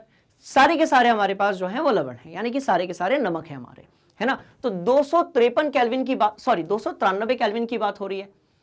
4 हमारे पास जो है वो नमक दिए हुए हैं, सबसे ज्यादा कौन सा घुलनशील है वो देखते हैं। चलिए 293 केल्विन 4 प्रकार के नमक, 293 केल्विन 4 प्रकार के नमक, ध्यान से देखिएगा, ठीक है। आज तो करेंगे बच्चों इसको धमाकेदार तरीके से। 293 केल्विन, पीछे पहुंचे, एंट्री मारी कहां पर, यहां पर एंट्री मारी, यहां पर। तो भाई सबसे पहले पोटेशियम नाइट्रेट, फॉर्मूला लिखवाया गया है, सोडियम क्लोराइड, पोटेशियम क्लोराइड और अमोनियम क्लोराइड। बात समझ में आ रही है। सबसे ज्यादा इस तापमान पे कौन सा घुल रहा है भाई, तो ये हमारा आंसर है, यानी कि अमोनियम क्लोराइड, यानी कि अमोनियम क्लोराइड। तो इस क्वेश्चन का आंसर क्या होगा भाई, तो इस क्वेश्चन का आंसर होगा आपका अमोनियम क्लोराइड। ये देखो, इस क्वेश्चन का आंसर क्या होगा, अमोनियम क्लोराइड होगा। कहानी समझ में आ रही है स्टूडेंट्स, तो वो होगा आपका अमोनियम क्लोराइड। कैसे होगा, तो ध्यान से देखो, कंफ्यूज नहीं होगा कोई, और इस सवाल को कोई भी स्किप नहीं करेगा। ये कई बार एग्जाम्स में पूछ लिया जाता है, और ये 11th-12th में भी पूछते हैं बच्चे कभी कभी, है ना। तो देखो 293 पे सबसे ज्यादा कौन मिल रहा है भाई, 37 ग्राम, कौन मिल रहा है, अमोनियम क्लोराइड, ठीक, ये रहा। चलते हैं अगले सवाल की तरफ, यानी कि इसी का जो लास्ट वाला पार्ट है उसकी तरफ, ध्यान से देखिएगा। क्या पूछा गया है, क्या पूछा गया है, तो क्या पूछा गया, तापमान में परिवर्तन से जो लवण है उसकी घुलनशीलता पर क्या प्रभाव पड़ता है। बिल्कुल पड़ता है, तापमान यदि ज्यादा होगा तो घुलनशीलता ज्यादा होगी। समझने की कोशिश करते हैं, ध्यान से देखिए। तापमान ज्यादा होगा तो घुलनशीलता कैसी होगी, ज्यादा होगी, है ना। ये डी पार्ट है, बात समझ में आ रही है। चलो देखो, बात किसकी हो रही है, नमक की, लवण की बात हो रही है, किसकी बात हो रही है, और घुलनशीलता की बात हो रही है। तापमान ज्यादा, सॉल्युबिलिटी या घुलनशीलता ज्यादा, नहीं तो चाय कैसे बनेगी यदि कम तापमान पे करोगे तो आप ध्यान से देखो, कोई भी एक सेलेक्ट कर लो। हम बात करते हैं सोडियम क्लोराइड की, नमक है जिसको हम स्वाद अनुसार उपयोग करते हैं। बात समझ में आ रही है। तो ये जो नमक है ना, किस तरीके से किसी द्रव में, जैसे कि जल हो गया, उसमें किस तरीके से घुल जाता है वो देखते हैं। तो ध्यान से देखिए, जब 283 था ना तो 36 ग्राम क्या हो रहा था आपका, अरे ये तो गड़बड़ हो गया, ये तो गड़बड़, अच्छा सही है, सही है, सही है, सही है, सही है, सही है। देखिए 283 जो था, इस पर कितना मिल रहा था भाई, 36 ग्राम। 293 पे 36 ग्राम, 313 पे 36 ग्राम, 333 पे 37 ग्राम और 353 पे 37 ग्राम। तो बहुत ज्यादा परिवर्तन तो नहीं आया इसमें, पर ध्यान से देखिए, फिर भी यहां पर पहले तो तीनों तापमान पे 36-36 था, फिर जैसे ही तापमान बढ़ाया तो फिर 37 ग्राम हो गया।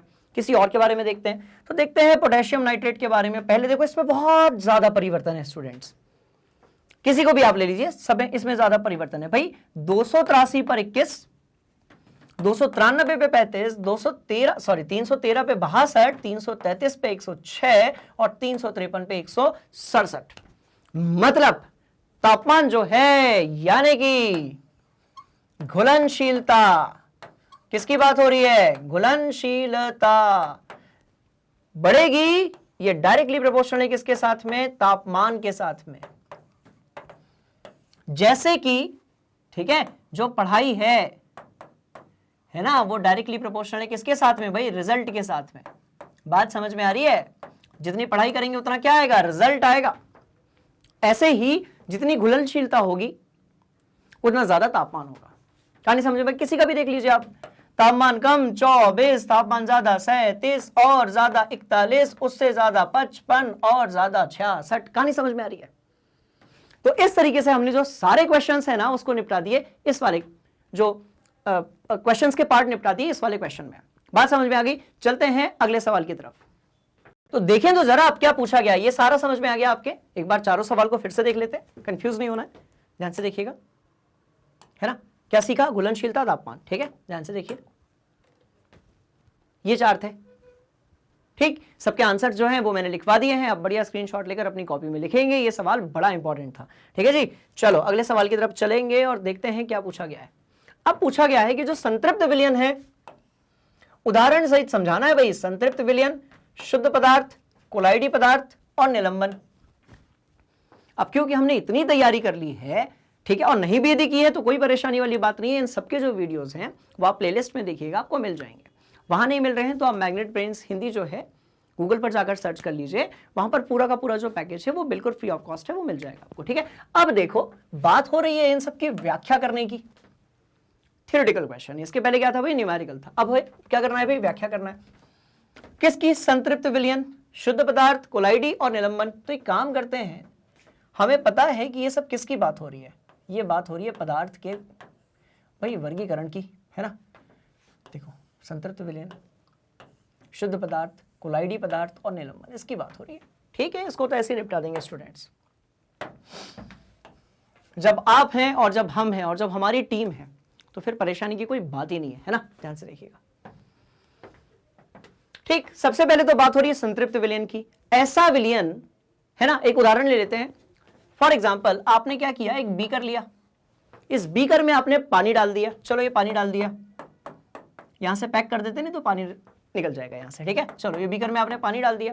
पानी कितना डाला भाई, तो 100 ग्राम डाला। बात समझ में आ रही है, पानी कितना डाला, तो 100 ग्राम डाला। अब मानकर चलते हैं हमने इसमें चीनी मिलाई, हमने इसमें 22 ग्राम चीनी मिलाई, ठीक है। अब 22 ग्राम चीनी जो है वो तो बढ़िया तरीके से क्या हो गई भाई, वो तो घुल गई। पर अब इसके बाद आपने 1 चम्मच चीनी और डाली, अब चीनी घुल ही नहीं रही है। आपने और डाली, फिर भी वो नहीं घुल रही है। इसका मतलब क्या हुआ कि एक विलेय की एक मात्रा मिलाने के बाद तब तक तो वो घुलनशील है, पर यदि और मात्रा मिलाओगे ना विलेय की, तो उसके बाद वो घुलनशील नहीं रह पाती है, मतलब वो चीनी उसमें मिलने वाली नहीं है। तो ऐसा जो विलयन हमें मिलता है ना, उसको हम बोलते हैं संतृप्त विलयन। बात समझ में आ रही, देखो लिखा होगा, जब विलयन में उसी तापमान पर और अधिक विलेय ना घोला जा सके, ठीक है, विलेय और ज्यादा नहीं मिला सकते आप, उस विलयन को क्या बोलते हैं भाई, संतृप्त विलयन। तो देखिएगा 200 ग्राम की बात हो रही है, सॉरी वहां पर 22 ग्राम नहीं आएगा, वो तो एग्जाम्पल था एक। 20 डिग्री तापमान पे 100 ml पानी में सिर्फ कितनी मिला सकते हो आप, 200 ग्राम चीनी मिला सकते हो। मतलब यदि 1 चम्मच और चीनी आप डालोगे तो वो चीनी जो है वो जल में घुलने वाली नहीं है। तो आपको जो विलयन मिला वो क्या मिला भाई, संतृप्त विलयन मिला। मतलब विलयन जो है उसकी तृप्ति हो चुकी है। कहानी समझ में आ रही है। अब उससे ज्यादा उसमें चीनी आप नहीं मिला सकते। अब बात हो रही है शुद्ध पदार्थ की। किसकी बात हो रही है, शुद्ध पदार्थ की। क्या सीखा था, जिसका रासायनिक सूत्र होता है, जिसका रासायनिक सूत्र होता है और वो किसी भी अवस्था में एक ही प्रकार का पाया जाता है। जैसे कि बात कर रहे हैं हम तत्व की, ठीक है, और किसकी बात कर रहे हैं, तो भाई यौगिक की बात कर रहे हैं, बात कर रहे हैं तत्व की, और किसकी बात कर रहे हैं, तो यौगिक की बात कर रहे हैं, है ना। तो तत्व और यौगिक का जो रासायनिक सूत्र है वो कैसा है?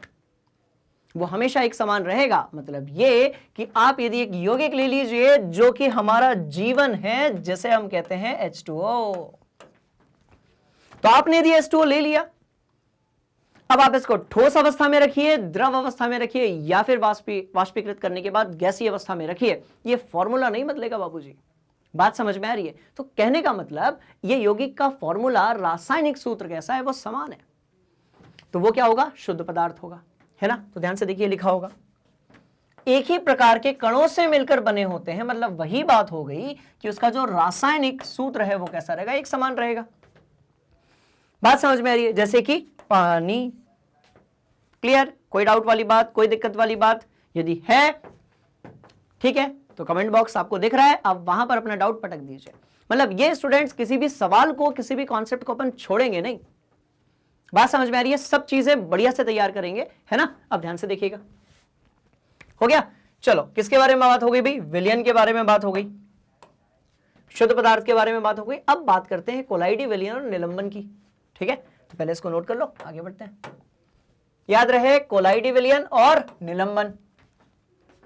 अब देखिए कोलाइडी विलयन क्या है। जो विलयन है ना, उसमें जो विलय के कण होते हैं वो बहुत ही ज्यादा छोटे होते हैं। उनसे थोड़े बड़े यदि आप कण लेते हैं और यदि आप उसको विलायक के साथ मिलाते हैं, तो तब जिस चीज का निर्माण होता है वो क्या है भाई? आपका कोलाइडी विलयन। समझ लेते हैं, देखो लिखा हुआ है ना? ध्यान से देखो, इसको मिटाते हैं।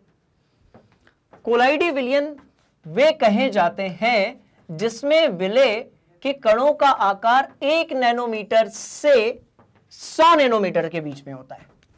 कणों का आकार होता है 1 नैनोमीटर से 100 नैनोमीटर। सवाल पैदा होता है, सर नैनो क्या है? नैनो यानी होता है छोटा, इसलिए तो थी एक गाड़ी, याद करो, है ना? क्यों? छोटी और जिसमें बहुत सारे लोग बैठ सकते हैं। बात समझ में आ रही है? इसलिए उसका क्या नाम रखा गया था भाई? देख लो, है ना? तो क्या हो जाएगा? नैनोमीटर। नैनो यानी क्या होगा? छोटा। अच्छा, नैनो कितना होता है? तो 1 नैनो का मतलब होता है 10 की घात -9। 1 नैनो का मतलब क्या होता है? तो 10 की घात -9, मतलब बहुत छोटा। बात समझ में आ रही है? तो लिखा हुआ है, देखो कहां से भाई? 1 नैनोमीटर से 100 नैनोमीटर के बीच में होता है, तथा इन्हें विदाउट माइक्रोस्कोप, बिना माइक्रोस्कोप की सहायता से नहीं देखा जा सकता। जैसे कि दूध एक प्रकार का कोलाइडी विलयन है, पर दूध के जो अंदर के कण होते हैं ना, क्रीम के कण, उसको आप बिना माइक्रोस्कोप के नहीं देख सकते हो। इसी तरीके से जो हमारा कोहरा होता है, कोहरा जो क्या है भाई? द्रव जो है वो किसके अंदर मिल गया? तो वायु के अंदर मिल गया, गैस के अंदर मिल गया, तो वो बन गया एक प्रकार का कोलाइडी विलयन, जिसको आप कोहरा कहते हो। तो कोहरा के जो कण होंगे ना, कोहरा आपको दिखेगा, कोहरा के कारण ट्रेन जो है वो लेट हो जाएगी, वो आपको पता चलेगा, बट कोहरा को आप ऐसे सामने देख नहीं सकते, उसके कणों को। कहानी समझ में आ रही है? तो कोहरा के कण जो रहेंगे वो आपको दिखने वाले नहीं है बिना माइक्रोस्कोप के। कहानी समझ में आ रही है बच्चों? ठीक, तो इसका मतलब ये हुआ, 2 चीजें याद रखनी है। पहला ये कि वो आकार रहेगा कणों का, ये वाला, ठीक है, और दूसरा ये कि ये बिना माइक्रोस्कोप की सहायता से नहीं देखे जा सकते हैं। कोलाइडी विलयन जो है उनकी और भी गुणधर्म होते हैं, उसको फिलहाल में हम डिस्कस नहीं कर रहे हैं, है ना? चलिए, अब उदाहरण क्या है भाई? मक्खन। लगाने वाला नहीं, खाने वाला। बात समझ में आ रही? तो जो मक्खन है ना, उसके अंदर भी बहुत सारे कण होते हैं। किसके? जल के होते हैं, वसा के होते हैं, तेल के होते हैं, और भी बहुत सारी चीजें होती हैं, राइट? चलिए, तो आंसर क्या है? मक्खन। इसके बाद बात हो रही है निलंबन की। मान लेते हैं एक बर्तन में, एक गिलास में आपने पानी लिया और उसमें रेत डाल दी, उसको बढ़िया से मिक्स कर दिया। अब क्या होगा? ये जो चीज बनी ना, इसको हम बोलते हैं निलंबन। मतलब कि वो जो रेत है वो पानी के अंदर तो है, पर वो उसमें मिल नहीं पा रही है, यानी वो निलंबित है, तो उसको हम क्या बोलेंगे? निलंबन। समझते हैं इसकी क्या परिभाषा दी हुई है। तो भाई जो निलंबन है वो एक प्रकार का विषमांगी मिश्रण है। विषमांगी से याद आया, कोलाइडी विलयन जो है वो भी एक प्रकार का विषमांगी है। विलयन जो है वो समांगी है, तो लिख दो यहां पर कैसा होता है भाई? विषमांगी नहीं होगा, विषमांगी होगा। रुको एक मिनट, कैसा होगा भाई? विषमांगी। कैसा होगा स्टूडेंट्स? विषमांगी।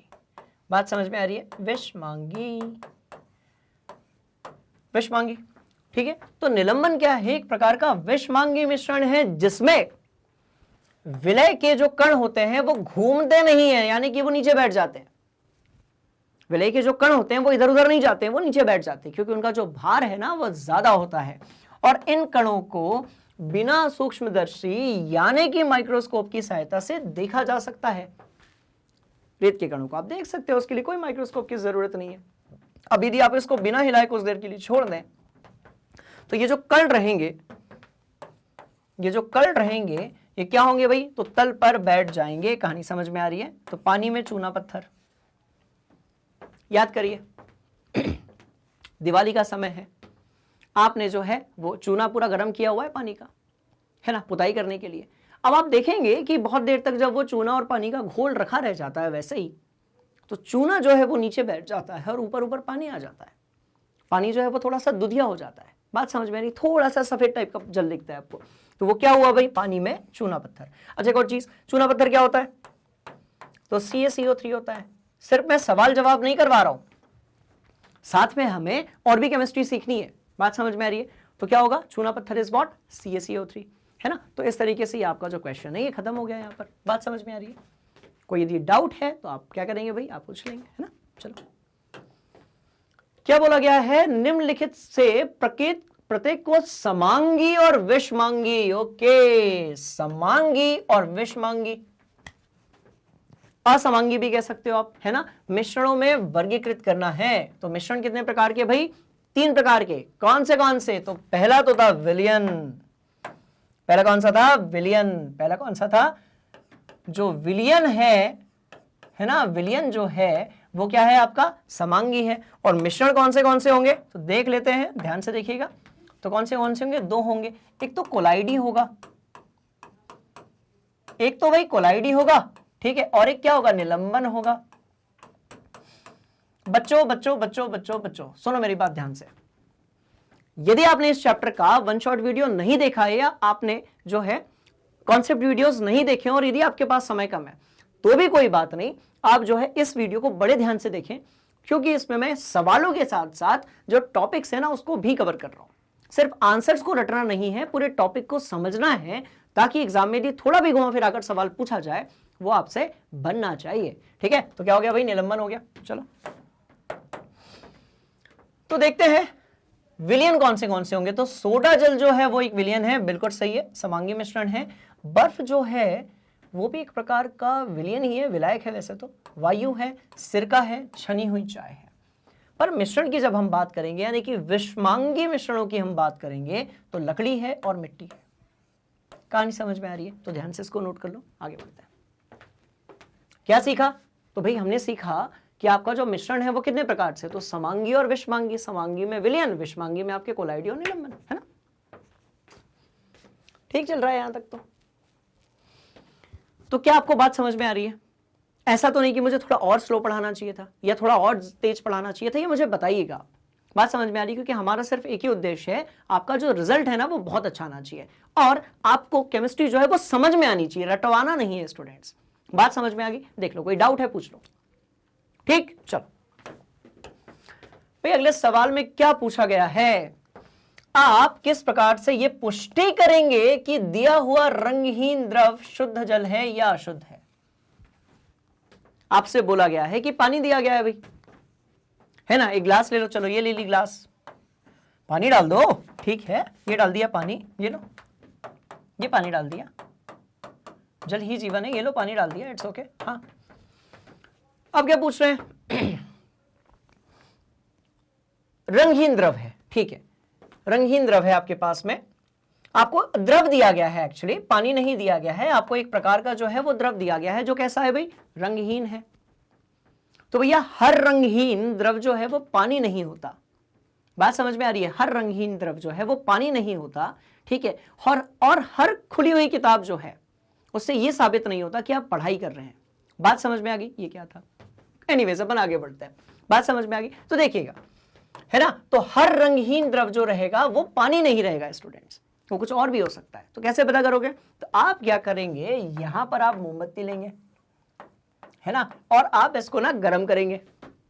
अब जब आप इसको गर्म करते करते करते करते कहां पर पहुंच जाएंगे, 100 डिग्री सेल्सियस में, तो इसमें क्या आना चाहिए भाई, इसमें आनी चाहिए उबाल। क्या आनी चाहिए इसमें आनी चाहिए उबाल।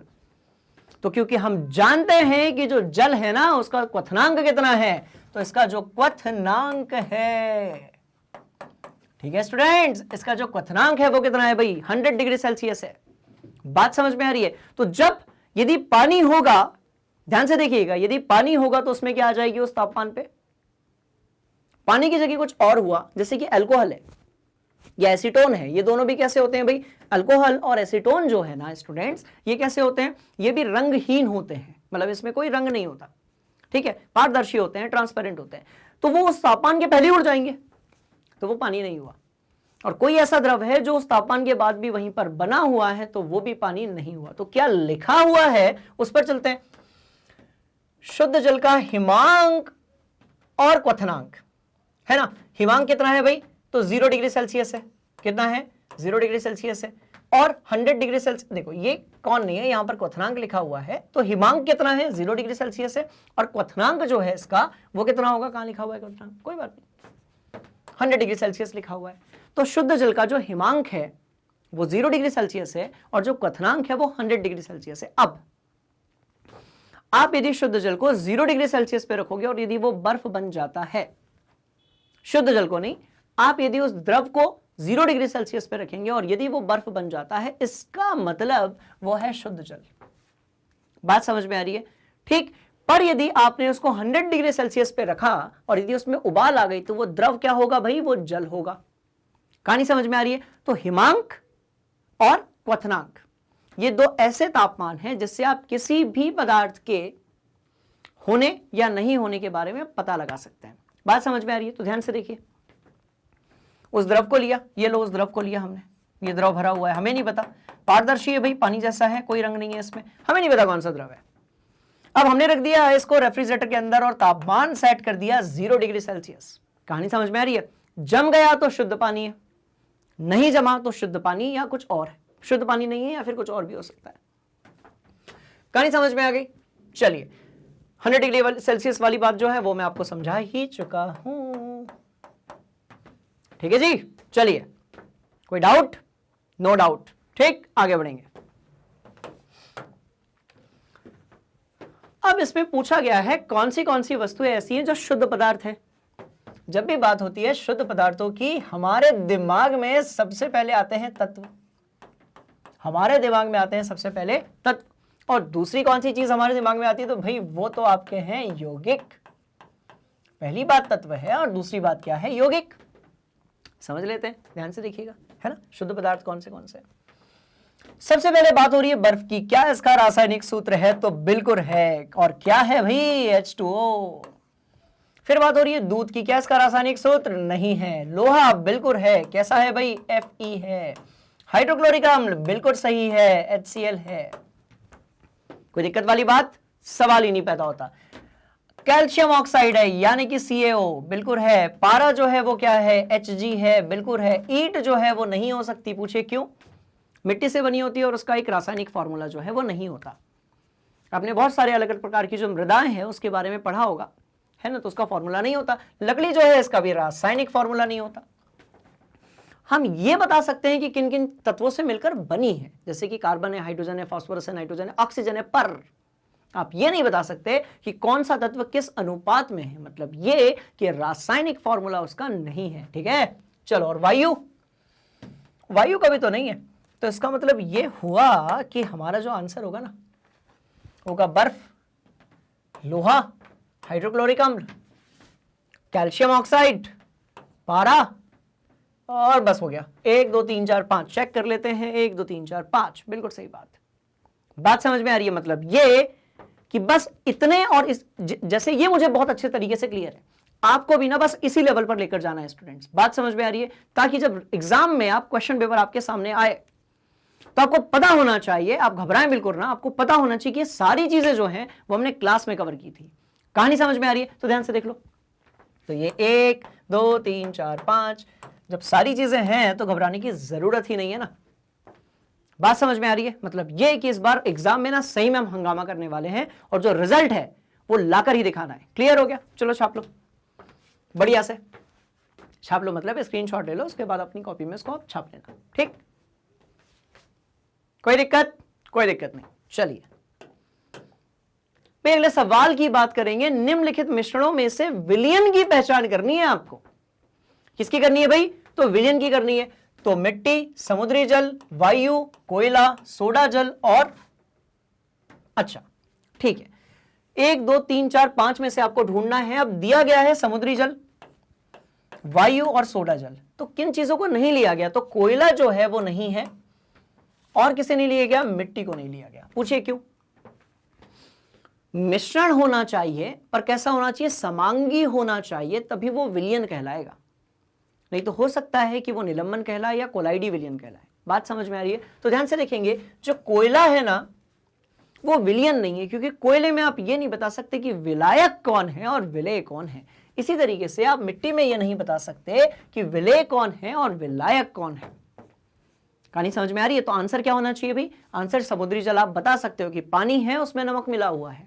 आप बता सकते हो, ठीक है, कि जो है नाइट्रोजन है, ऑक्सीजन है, ऑर्गन है, ये मिलकर बनाते हैं किसको भाई? वायु को। आप बता सकते हो कि सोडा जल है, सोडा मिलाया गया है किसमें?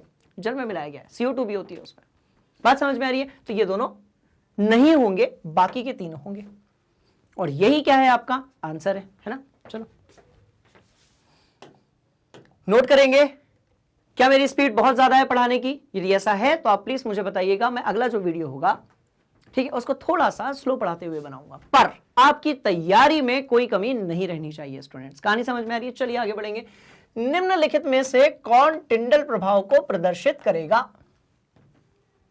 निम्नलिखित में से कौन टिंडल प्रभाव को प्रदर्शित करेगा? सबसे पहले ये समझते हैं कि आखिर ये जो टिंडल प्रभाव है ये किस चिड़िया का नाम है। बात समझ में आ रही है? तो क्या करना है? आपको एक पारदर्शी टंकी लेनी है। बात समझ में आ रही है? कांच की टंकी लीजिए आप, पारदर्शी, ठीक, और इसके अंदर आप डाल दीजिए कौन सी चीज? तो भाई आप कुछ भी डाल दीजिए, आप दूध डाल दीजिए, क्योंकि जो दूध है ना वो क्या है? वो एक प्रकार का कोलाइडी विलयन है। क्या है? कोलाइडी विलयन है। ठीक, और क्या करेंगे भाई? तो आप यहां से जो है एक टॉर्च लेकर आएंगे। ये लो, ये एक टॉर्च, टॉर्च ऐसे बनता है। कुछ बच्चे बोलेंगे सर की ड्राइंग जो है ना वो बहुत ही सही नहीं है, तो बेटा कोई बात नहीं, केमिस्ट्री पे फोकस करते हैं अपन, है ना। ये टॉर्च है, ये बटन बनी हुई है यहाँ पे, ये यहाँ से उसकी डोरी लटक रही है, ये लो, दिस इज द टॉर्च। ये कैसा टॉर्च है? जैसा भी टॉर्च है। बात समझ में आ रही है? चलो ये बन गया टॉर्च आपका। यहाँ से आप इसको होल्ड कर सकते हो, ये यहाँ पर इसका बल्ब लगा हुआ है, इसमें से रोशनी निकल रही है। ठीक, अब क्या किया गया? तो ये हो गया आपका क्या भाई? टॉर्च हो गया। कहानी समझ में आ रही है? अब टॉर्च से आपने क्या मारा? दूध में मारा प्रकाश। याद रहे, ये जो बर्तन है, ये जो टंकी है, ये कैसी होनी चाहिए भाई? ये होनी चाहिए आपकी पारदर्शी, यानी कि ट्रांसपेरेंट। अब जब यहां से प्रकाश पुंज जाएगा ना स्टूडेंट्स, तो पता है क्या होगा? प्रकाश पुंज में जो प्रकाश के किरण है ना, कोलाइडी विलयन के जो भी कण होंगे वो उस किरण को क्या करेंगे? फैला देंगे। कोलाइडी विलयन के या निलंबन के जो कण होते हैं वो प्रकाश के किरण को क्या करते हैं भाई? फैला देते हैं। तो प्रकाश की किरण जब फैल जाएगी तो ये कण यहां वहां जाते हुए हमें दिखेंगे, और यही कहलाता है टिंडल प्रभाव। टिंडल प्रभाव। सुबह के टाइम पर जब आप अपनी खिड़की को थोड़ा सा खोलते हैं, उसमें जब सूरज की किरण अंदर आती है तो आपने देखा होगा धूल के कण जो है कमरे के अंदर, थोड़ी बहुत यदि धूल है तो उसके जो कण है वो इधर उधर जाते हुए दिखते हैं। इसका मतलब वो क्या है? इसका मतलब वो आपका टिंडल प्रभाव है। बात समझ में आ गई? तो अब देख लेते हैं क्वेश्चन क्या है। नमक का घोल, दूध, कॉपर सल्फेट का विलयन, स्टार्च का विलयन। देखिए, दूध और स्टार्च का विलयन, ठीक है, नमक का घोल नहीं प्रदर्शित करेगा क्योंकि ये विलयन है। विलयन में टिंडल प्रभाव नहीं होता। टिंडल प्रभाव किस में होता है भाई? तो कोलाइडी विलयन में होता है। किस में होता है? कोलाइडी विलयन में होता है। और किस में होता है? तो निलंबन में होता है। बात समझ में आ रही है? कोलाइडी विलयन में होगा, और किस में होगा? निलंबन में होगा। नमक का जो घोल है ना स्टूडेंट्स, वो क्या है भाई? विलयन है, उसमें नहीं होगा। अच्छा, जो दूध है, दूध तो वो लिया है, बिल्कुल इसमें होगा। कॉपर सल्फेट का विलयन, कॉपर सल्फेट का क्या लिया भाई? विलयन लिया। ये भी आपका क्या है? विलयन ही है। ये भी क्या है आपका विलयन है, जिसमें विलायक आपका जल है और विलय आपका कॉपर सल्फेट है। कॉपर सल्फेट क्या होता है भाई, तो CuSO4 होता है। बात समझ में आ रही है, CuSO4 है ना, इसको अच्छे से देखेंगे। ठीक, तो देखिए, तो इसमें नहीं हो सकता, दूध में होगा। अच्छा, स्टार्च विलयन में भी होगा, बिल्कुल होगा। ये एक प्रकार का क्या है भाई, आपका निलंबन है। कहानी समझ में आ रही है। तो टिंडल प्रभाव होगा कोलाइडी विलयन में और किसमें, निलंबन में। बात समझ में आ गई। चलिए, तो ये रहा कॉन्सेप्ट, कोई दिक्कत वाली बात नहीं होनी चाहिए, है ना। चलो ठीक है, आगे बढ़ेंगे। आज तो खत्म करके ही रहना है बच्चों, रुकेंगे नहीं आज, जब तक अच्छा रिजल्ट नहीं आ जाएगा रुकेंगे नहीं। क्लियर। आप ध्यान से देखो, इनमें से आपको बताना है तत्व कौन सा है, यौगिक कौन सा है और मिश्रण कौन सा है। यदि अकेला है तो तत्व है, एक प्रकार के परमाणु से मिलकर बना है तो तत्व है, अलग अलग परमाणुओं से निश्चित अनुपात में बना है तो यौगिक है, और कुछ भी यदि मिलकर बना है तो वो आपका मिश्रण है। कहानी समझ में आ रही है। तो तत्व और यौगिक जो होंगे ये कैसे होते हैं भाई, ये शुद्ध पदार्थ होते हैं। कैसे होते हैं, ये शुद्ध पदार्थ होते हैं। बात समझ में आ रही है। चलिए देख लेते हैं। सोडियम क्या कहते हैं, सोडियम का रासायनिक सूत्र होता है, बिल्कुल होता है। ये रहा सोडियम, यानी मिट्टी मिश्रण होगा, मिट्टी जो है वो क्या होगा, मिश्रण। तो मिश्रण को मैं एम से रिप्रेजेंट करूंगा। चीनी का जो घोल है ये क्या होगा आपका, विलयन होगा। तो किस में आ गया भाई, मिश्रण में आ गया, यौगिक तो नहीं है क्योंकि घोल है ना, चीनी अकेली नहीं है। ठीक है, तो ये भी मिश्रण हो गया आपका। अच्छा, चांदी क्या है, तो चांदी जो है वो आपका Ag होता है, रासायनिक सूत्र है, इसलिए वो एक प्रकार का क्या है भाई, तत्व है। कैल्शियम कार्बोनेट यौगिक है, CaCO3 फॉर्मूला दिया हुआ है। टिन क्या है, तो टिन SN है, एक प्रकार का तत्व है। सिलिकॉन क्या है, तो ये भी एक प्रकार का तत्व है भाई। ठीक है, बात कर रहे हैं कोयला की, तो कोयला एक प्रकार का मिश्रण है। वायु क्या है, तो वायु भी एक प्रकार की मिश्रण है। ठीक है, इसके बाद साबुन क्या है, तो बिल्कुल मिश्रण है। मीथेन क्या है, तो मीथेन का फॉर्मूला होता है CH4। कार्बन डाइऑक्साइड क्या है, तो CO2 होता है। और रक्त, सोच लीजिए, इतनी इंपॉर्टेंट चीज है, आपको इसका अभी तक केमिकल फॉर्मूला नहीं पता, क्योंकि रक्त का एक कोई फिक्स्ड केमिकल फॉर्मूला या कॉम्पोजिशन जो है ना वो नहीं होता है केमिस्ट्री के हिसाब से। बायोलॉजी के हिसाब से उसके कंपोनेंट्स हो सकते हैं, बट केमिस्ट्री के हिसाब से इसका जो केमिकल फॉर्मूला है वो नहीं होता है। ठीक है, इसलिए रक्त जो है वो भी क्या होगा भाई, तो वो होगा आपका मिश्रण होगा। कहां गया, ठीक है, मिश्रण होगा, मिश्रण होगा, मिश्रण मिश्रण मिश्रण, मतलब ये जिसका रासायनिक सूत्र है वो होते हैं आपके शुद्ध पदार्थ। कौन से भाई, तो तत्व होगा और यौगिक होगा। अब चेक कर लेते हैं, चलो देखो यौगिक कौन से हैं। देखो तत्व देखते हैं सबसे पहले, तो ठीक है बिल्कुल सही चल रहा है, ध्यान से देखिएगा। तत्व कौन से होंगे आपके सॉरी, सोडियम होगा, चांदी होगा, टिन होगा, सिलिकॉन होगा, बिल्कुल सही बात है। यौगिक होगा कैल्शियम कार्बोनेट, मीथेन। साबुन का फॉर्मूला है, मैंने गलत कर दिया, हाँ साबुन एक यौगिक है बच्चों, सॉरी, साबुन जो है वो क्या है, यौगिक है। साबुन का फॉर्मूला भी लिख देते हैं, रुको जल्दी में गड़बड़ हो गया थोड़ा सा, साबुन का फॉर्मूला भी लिख देते हैं। ठीक है, और कार्बन डाइऑक्साइड, तो साबुन का फॉर्मूला क्या है, हाइड्रोकार्बन से बनता है साबुन। ठीक है, क्या होता है भाई, तो C17H35COONA। और क्योंकि हमने एक नई जानकारी देख ली है इसलिए हम थोड़ा सा स्माइल तो करेंगे ही करेंगे। बात समझ में आ रही है, तो यहां पर नेगेटिव आ जाएगा और यहां पर पॉजिटिव आ जाएगा, और ये हुआ आपका साबुन। बात समझ में आ गई। तो साबुन क्या है भाई, तो साबुन आपका यौगिक है। अच्छा, बात करेंगे मिश्रण की, तो मिश्रण क्या है, चीनी का घोल, बिल्कुल सही बात है, कोई फॉर्मूला नहीं। मिट्टी, कोई फॉर्मूला नहीं, जरूरी बहुत है जीवन के लिए, पर इन सब का कोई फॉर्मूला नहीं है। कहने का मतलब यह है, जितने सवाल लगाएंगे उतने अच्छे तरीके से वो जो चैप्टर है ना वो आपके दिमाग के अंदर फिट हो जाएगा। बात समझ में आ रही है, चलिए देख लीजिए, कोई दिक्कत वाली बात नहीं है, आगे बढ़ रहे हैं। ठीक है, स्क्रीनशॉट ले लिया, आगे बढ़ेंगे। चलिए अगले सवाल में क्या पूछा गया है इस पर ध्यान देते हैं। ठीक है, अगले सवाल में ये बात कर रहे हैं भाई, पूछा जा रहा है निम्न में से कौन कौन से परिवर्तन रासायनिक है। रासायनिक परिवर्तन मतलब अभिकारक यदि एक बार उत्पाद बन गया, एक बार रिएक्शन हो गई तो हो गई, वापस से नहीं हो सकती। एक बार केमिस्ट्री सीख ली तो सीख ली, अब भूलेंगे नहीं। बात समझ में आ रही है, रासायनिक परिवर्तन। क्लियर, ध्यान से देखिएगा। तो पूछा गया है कौन से परिवर्तन ऐसे हैं जो आपके कैसे भी रासायनिक हैं। मतलब ये कि अभिकारक उत्पाद बन गया तो बन गया, वापस से अभिकारक नहीं बन सकता।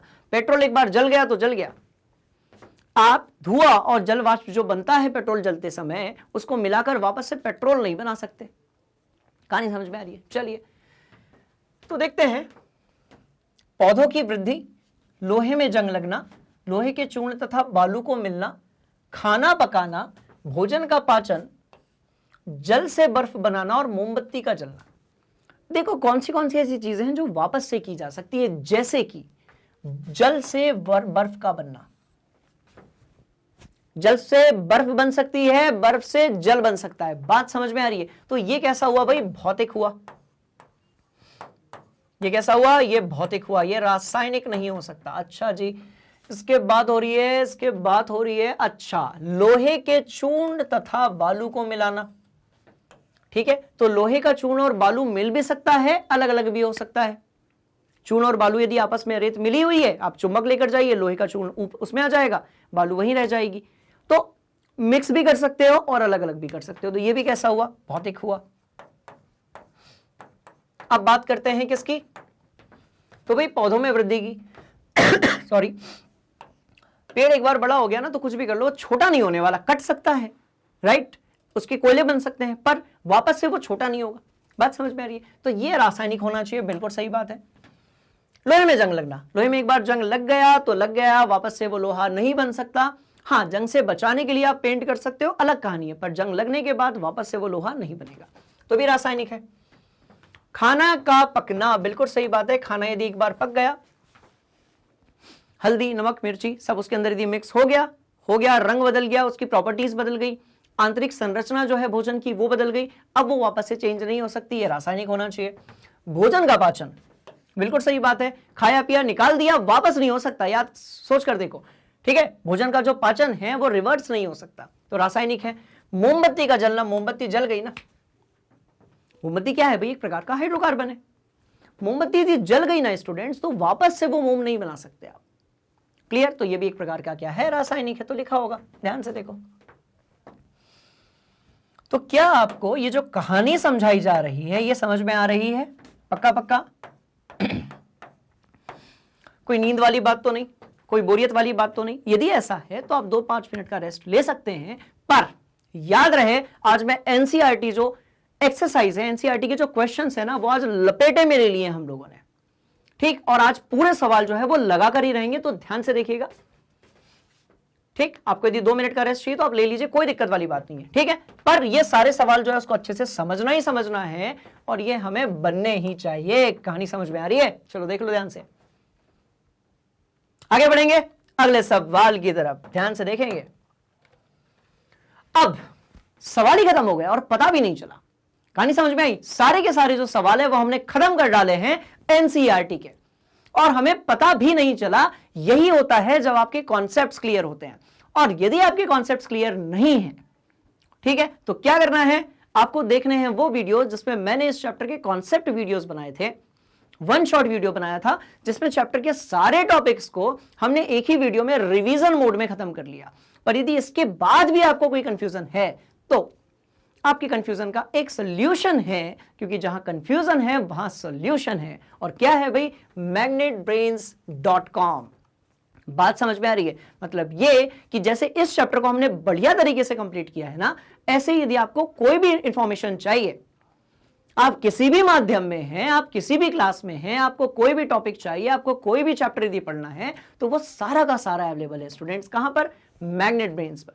मतलब आपको सिर्फ एक छोटा सा क्लिक करना है, ठीक है, और आपके सामने आ जाएगा पूरा का पूरा खजाना, वो भी बिल्कुल फ्री ऑफ कॉस्ट। कहानी समझ में आ रही है? तो आपको क्या करना है भाई? वहां पर आपको करना है क्लिक।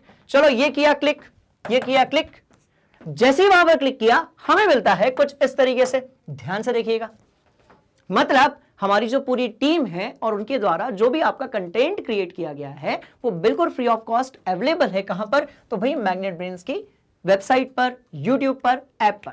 ठीक है, क्या करेंगे भाई? मान लेते हैं आपको भौतिक विज्ञान पढ़नी है तो आपको यहां क्लिक करना है। कुछ इसी तरीके से आपको यदि रसायन विज्ञान पढ़ना है आप यहां क्लिक कर दीजिए, आपको यदि सामाजिक विज्ञान पढ़ना है आप यहां क्लिक कर दीजिए। बचे हुए जो विषय हैं वो भी धीरे धीरे यहां पर अवेलेबल हो जाएंगे, परेशान होने वाली बात नहीं है। अब मान लेते हैं कि आपने आज का लेक्चर देखा, अब आपको अगले चैप्टर का लेक्चर देखना है, तो आप क्या करेंगे? वॉच नाउ पर क्लिक करेंगे। ध्यान देने वाली बात, बिल्कुल फ्री ऑफ कॉस्ट। कोई भी किसी भी प्रकार का आपसे चार्जेस नहीं लिए जाएंगे, कोई यहां पर आपको आईडी बनाने की जरूरत नहीं है, किसी भी प्रकार का यहां पर आपको कूपन वगैरह खरीदने की जरूरत नहीं है, बिल्कुल फ्री ऑफ कॉस्ट।